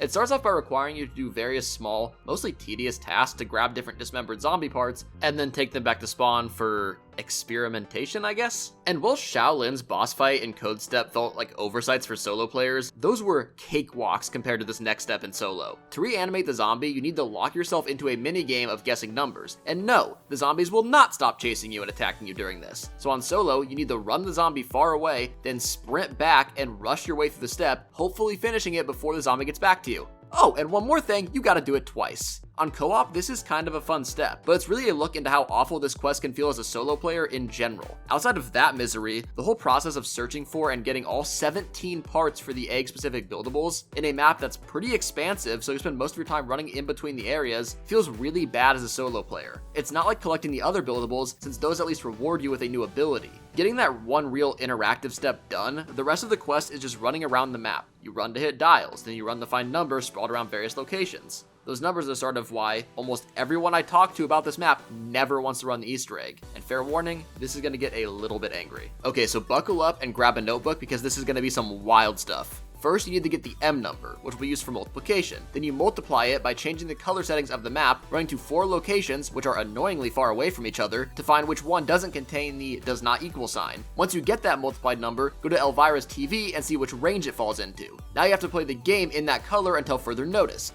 The idea of swapping the color palette of the map is a fun way to use the theme of the game, but it could not have been implemented in a more infuriating step. The worst part about it though is we are not even close to done yet. So now you need to kill zombies until one drops a battery and saunter your way down to one of 2 radios that could actually contain what you need. Now listen to that radio several times while some scientist rambles about science stuff, and eventually he might quickly say how to defeat the radioactive thing. And he talks fast, so you better have your pen and paper ready and some fast hands, because if you miss it, you're gonna need to listen to every single rambling again after rewinding it. Okay, so now that you have that chemistry equation to make whatever he said, you need to pull up a guide and find out exactly how to make it with all the components you need. Normally, that's gonna require at least 8 or so parts, so now run around the entire map to find a board that has numbers and chemicals, make sure to mark down only the left and top one and add those together. Save the results for every single chemical you need, and these change every game, so you can't memorize them. And oh, if you're in the wrong TV color, this won't work because those numbers also change based on that. Now that you have that, you need to find however many of the 15 possible chemical spots to take to the garage. Now add those together using the top 2 numbers of every item that corresponds to the chemicals you need to mix them. Who thought that would be fun? Maybe I'm just out of touch with what the kids want nowadays, but I don't think that chemistry and arithmetic is what people want in their silly video game about shooting zombies. This is exactly the same thing they tried in Shaolin with inflating playtime of people searching for the quest, but it is 10 times worse. Whew. Okay, let's come back down. Thankfully, the boss fight of Attack is by far the best map ending. To start with, all you have to do is escort the nuke down to the bottom of the beach, all while fireballs and goo monsters rain down from the sky. After that, the laser turrets will become accessible, allowing you to damage the thing right before he attacks. This step is challenging since you need to time it with both the zombie horde and the potentially one-shotting ground attacks, but it does not feel unfair. Once you do enough damage, the thing will slowly cut off more and more training area, all while sending an increasing number of goo minions. Just as you're backed up and without any more room, the entire arena will transform into a parkour course, giving you limited time to reach the nuke. This is incredibly intense and I love it. Once you reach there, you can teleport in and play one of the most intense steps of any egg. You and all your teammates are on a timer with limited fails to input a code to blow up the nuke. The stress you feel while waiting to see if the team all gets it right, or being the last one not wanting to screw it up for everyone, is honestly peak gameplay. This is an absolute fantastic fight, and it's the only thing that makes the chemistry step somewhat worth doing. IW really needed to pull off a 10 out of 10 boss fight to make that Easter egg anywhere near bearable, so it is very commendable that they pulled it off.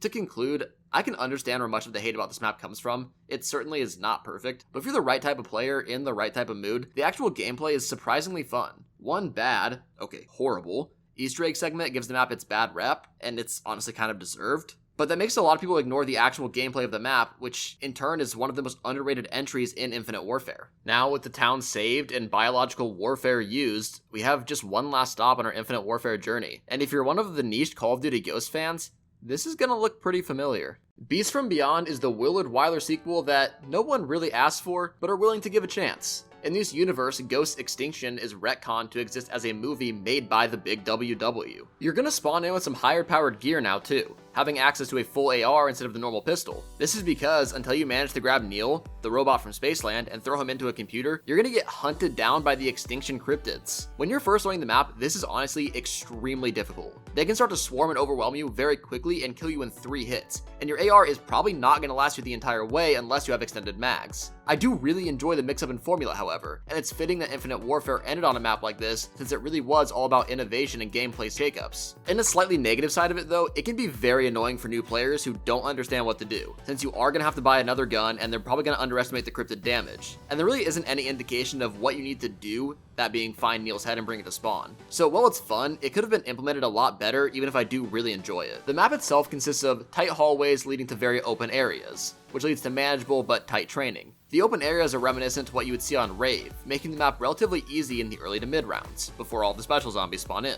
One of these open spots, the cargo hold, is where you gain access to a teleporter that will send you into a version of the theater and Afterlife arcade from the cutscenes. It's a little weird since you're in the Afterlife arcade, but you also go to a different one when you die, so I don't quite know how that works, but I digress. Outside of some weird story issues, it's a very thematically fitting and well-designed ending point for the maps, and it does hold the best training location for the map. A lot of Beasts from Beyond acts as a love letter to the game, with constant callbacks and revamps of previous map mechanics. That's fun when you look at how Double Pack-a-Punch requires you to use a brute helmet from the Spaceland projector, or how the Entangler from Ghosts and Skulls is actually a weapon now, but it's less fun when you realize that means these guys return. The ninja zombies were absolutely hated on launch at Shaolin, so the choice to have them come back, even if it isn't a small way, is baffling to me. It's also an issue since the enemies like the slasher or clown zombies, or the ninja zombies, were not designed with a layout like Beast in mind, and it feels like Beast also wasn't designed with all of them in mind, and those enemies also weren't designed with each other in mind, so there's a lot of issues there. I can mostly look past those faults though, since overall, the callbacks are fun and make sense in the world. One of those elements returning not from IW but from Ghosts is the Venom X. This acts as the wonder weapon on Beasts from Beyond, and once you get it upgraded to the Venom Z, it's actually really fun and strong. Sadly, I highly doubt you're going to want to spend the time doing that upgrade though. Seriously, this is Ghosts and Skulls quest level of ridiculous. The big first step, you're supposed to solve a complex formula to figure out which button to hit. But looking at that, absolutely no one wants to do it. So much like the Blood of the Dead step, you should just brute force this and take your failures. And if your step is so bad, it's better to not solve it at all, you messed up developing it. Then once you do have that done, you'll have to solve an invisible maze to connect two shapes on a screen, which is just so frustrating since there's so many possible options and you don't get a ton of time with a zombie trapped. All of that is just to get the Venom X, not even to start upgrading it, and it only gets worse from here. That's because we're back to Morse code, baby, as you'll have to get some beeps and boops and then enter whatever word it gave you. Then there's actually two sets of dots and dashes you gotta listen to. One is very long, I might add, and you have to re-enter that into a computer yourself. That will tell you how many cryptids you need to kill with your Venom X. And honestly, the Venom X is not very good before upgraded, so doing this will take a while. Okay, so that will get you the access to upgrade to the Venom Y. Now it's time for the Venom Z, the real good wonder weapon. First you need to make sure you got the Entangler, so do that step, at least it's simple. And once you get it, it's time for more Morse code because you're doing the same thing again. Once again, it's incredibly long and gives you some steps to do later, involving killing special zombies and hidden figures from Attack of the Radioactive Thing. Then once you do finally kill the number of required special enemies, you need to swap a computer date to the 50s, which is kinda cool, and then shoot at the newly spawned ghosts in front of the teleporter machine. And like I said, this is honestly pretty cool. Probably the only good upgrade step on the map, and completing it will finally give you access to the Venom Z. This is a great and fun wonder weapon, but in no world is it worth the upgrade process it takes. This wouldn't even be worthwhile for something like the Origin Stabs. And honestly, I would rather upgrade every single one of those solo while playing on inverted controls than have to do this again, because at least those can be fun. It's really sad to see how a lot of the quests, side and main, kind of downgraded as the game went on. I think after Rave it was kind of a steep decline in the main quests, because they got a little bit too ambitious and tried to make the game longer and pad it out. Outside of that mini quest, let's take a step back and see how this map is actually designed. In terms of layout and atmosphere, I do unfortunately think it is the worst of the 5. That's not to say it's horrible, still managing to at least be an average map, but it's pretty clear the devs were low on time and some things had to get rushed out. The flow between rooms feels jarring in a way sections of other maps never did. The theater design outside of the main training area can feel pretty lifeless, and the map just generally lacks the same charm seen throughout the rest of the game. On the note of charm, I think it's actually a good time to talk about the main crew of the game, since it might seem weird that I haven't done this up till this point, but I wanted to get every form of them before giving my thoughts. Each map, our 4 actors are transformed to fit whatever role was best for that movie, which is a really fun idea and makes sense with the general framing of the story, but I think more care needed to be taken in still giving them more consistent personalities. I honestly could not tell you many goals or motivations for this set of characters outside of Get Willard and Get Out. We don't know much about their history, what they want, and the character shifts are so different between maps it does feel like a totally new crew sometimes. All of that makes it really hard to get attached to these guys. Similarly to the characters, this is the only map to not have a celebrity cameo. And while it's not something required for the game, it's a bit odd and disappointing not to see one in the conclusion when every other map did so. Again, this can probably be chalked up to time constraints and budget. And now there isn't really a lot else to say about Beast before its main quest. There really isn't many new aspects added to the game here, and there isn't a lot of side content to complete. So is the main quest something that can save this map and bring it back into the upper tiers? Nah, not really. Thankfully, at least it's short. The first step is the best and really the only good one. You need to complete a Ghost and Skull's Egg challenge by standing still inside of an area, holding off the horde. It's a fun kill step that can be challenging without making you angry. Then you need to go on a mission to collect 4 floppy disks with a symbol. This can be easy like shooting a stream with a helmet, or annoying like searching all over the ground to see where the phantom you killed decided to load the disk. Once getting those and entering the code, with a guide needed, Neil will get angry and try to kill you with doors during his tantrum. But you can simply navigate to the theater, pull a button off the wall, and shoot it into the Beast from Beyond poster. That will spawn it in the map. Pressing this will open up a puzzle in the next room, which is really easy to solve. Just click all of the ones that were vertical or all of the ones that were horizontal. Doing that, you can now grab Engi Neil's head and shove him into a computer by training the hordes around of buffed up zombies while not being able to shoot back. And now I kinda take back what I said about the first step being the only good one, cause this can be fun. Is what I would say if it wasn't always glitchy as all hell. I've had multiple instances where either the doors that were supposed to shut just stayed open, the zombies didn't spawn in, or they did spawn in and no doors would open up for me and I just died with nothing to do. Anyway, you can now go to the boss fight, and this is definitely the hardest ending fight for a map. Starting right off the bat, you have to take down 4 rhinos in a pretty tight area. Getting the Kindles and Venom Z for this can almost feel like a necessity, but getting Kindles are also incredibly rare on this map, so that's probably going to take you like 20 rounds. Once you do kill the rhinos and survive a couple waves of cryptids, several computers will turn on. You have to quickly hit all of them at once, which is a well-designed step and rewards good players with good pathing. Honestly, despite its difficulty, it's a pretty fun fight up there with Rave and Spaceland. The hardest part of it is the next 2 steps. You have to survive 99 seconds of increasingly difficult waves of rhinos, phantoms, and smaller cryptids. This is the part most players are going to fail on, since it gets hectic and if you make one wrong turn, you'll likely get red screened from a rhino. Managing to complete that will spawn in blue rhinos based on your player count, which will slowly add fire around the entire arena as you damage them. If you don't have an ERB bomber, these guys are going to take ages to kill, making 80% of the arena a hazard, and while fun, the spawn rate on fire could use a small nerf in my opinion. And that's the last step of Infinite Warfare. Collect the soul key and we'll be transported back to Willard and trigger a cutscene. Understandably, our crew is a bit upset and throws silly little Willy into Spaceland. Gameplay wise, he's now a playable character on the map, which is pretty cool. For some reason though, our crew is given usher uniforms and unable to leave the theater. I wonder what that's about. Maybe we'll get a sequel. Beast from Beyond is a map that clearly had high ambitions that were stifled by the workload the team was under on the time, which led to very little new content in the map, seemingly untested map features that conflicted heavily with each other, and an overall buggy experience. While I wish we did get to see the true vision of the map, it still managed to be enjoyable despite its issues, even if it is the worst map in the game. And that's where our Infinite Warfare journey is gonna end. No new maps coming after this, and it's a bittersweet note to end on. So I guess I'll see you all next time. Nah, I'm just messing with you. They were not gonna leave us high and dry like that. Completing each Easter egg in the game grants the player access to Director's Cut, the best super Easter egg reward in any game by a country mile. Turning this on spawns you into the map with 15,000 points, every single box open is Pack-a-Punch, double Pack-a-Punch is already unlocked, and every single wonder weapon can be found in the box with its upgraded version. So you can finally give that Venom Z a go. Then if you go through and complete every single map on Director's Cut, we get a second super Easter egg where we find out that good old Willy actually made a deal with Satan to get fame in exchange for souls. And no need for a sequel, that explains why we're still here. He wants us to work for him now. Naturally, our set of actors say they're not about that life, and we enter into the hardest and best boss fight in Zombies history. This is not a one and done try, so you're gonna have to try this several times, so better get real good at Beast from Beyond. So how does this fight work? Well, the first phase is to place talismans that you collected on the ground symbols one at a time. Then you have to stay inside of it while hordes of skeletons and meth attacks rain down on you. Once it's finally filled, you need to grab the souls with the Entangler and launch them into Mephistopheles, spawning in glowing symbols for you to shoot. This is repeated 4 more times, with each completion giving him new attacks to work with and adding more special zombies from the previous maps into the arena. So it's time to slay those ninja zombies one last time. Finally, after all 5 waves are done, the difficulty and intensity is turned up to a 15, with Meph throwing everything he can at you while every single enemy from the game spawns in to chase you down. You have to fire everything you have into his chest as the talismans rise up, then interact one last time to send a beam through his chest, finally taking this hellspawn of a boss down. And I mean this 100% when I say that Meth is the best boss fight and unlock experience in anything in any of the Zombies franchise, and is one of the most creative implementations any of these games have had in any area. This is the first game to feel like it has a worthwhile gameplay conclusion mixed in with its Easter eggs. And it's an enemy that feels like a true final boss. Nothing in the series will get your heart rate and adrenaline up in the same way the ending phases of this fight does.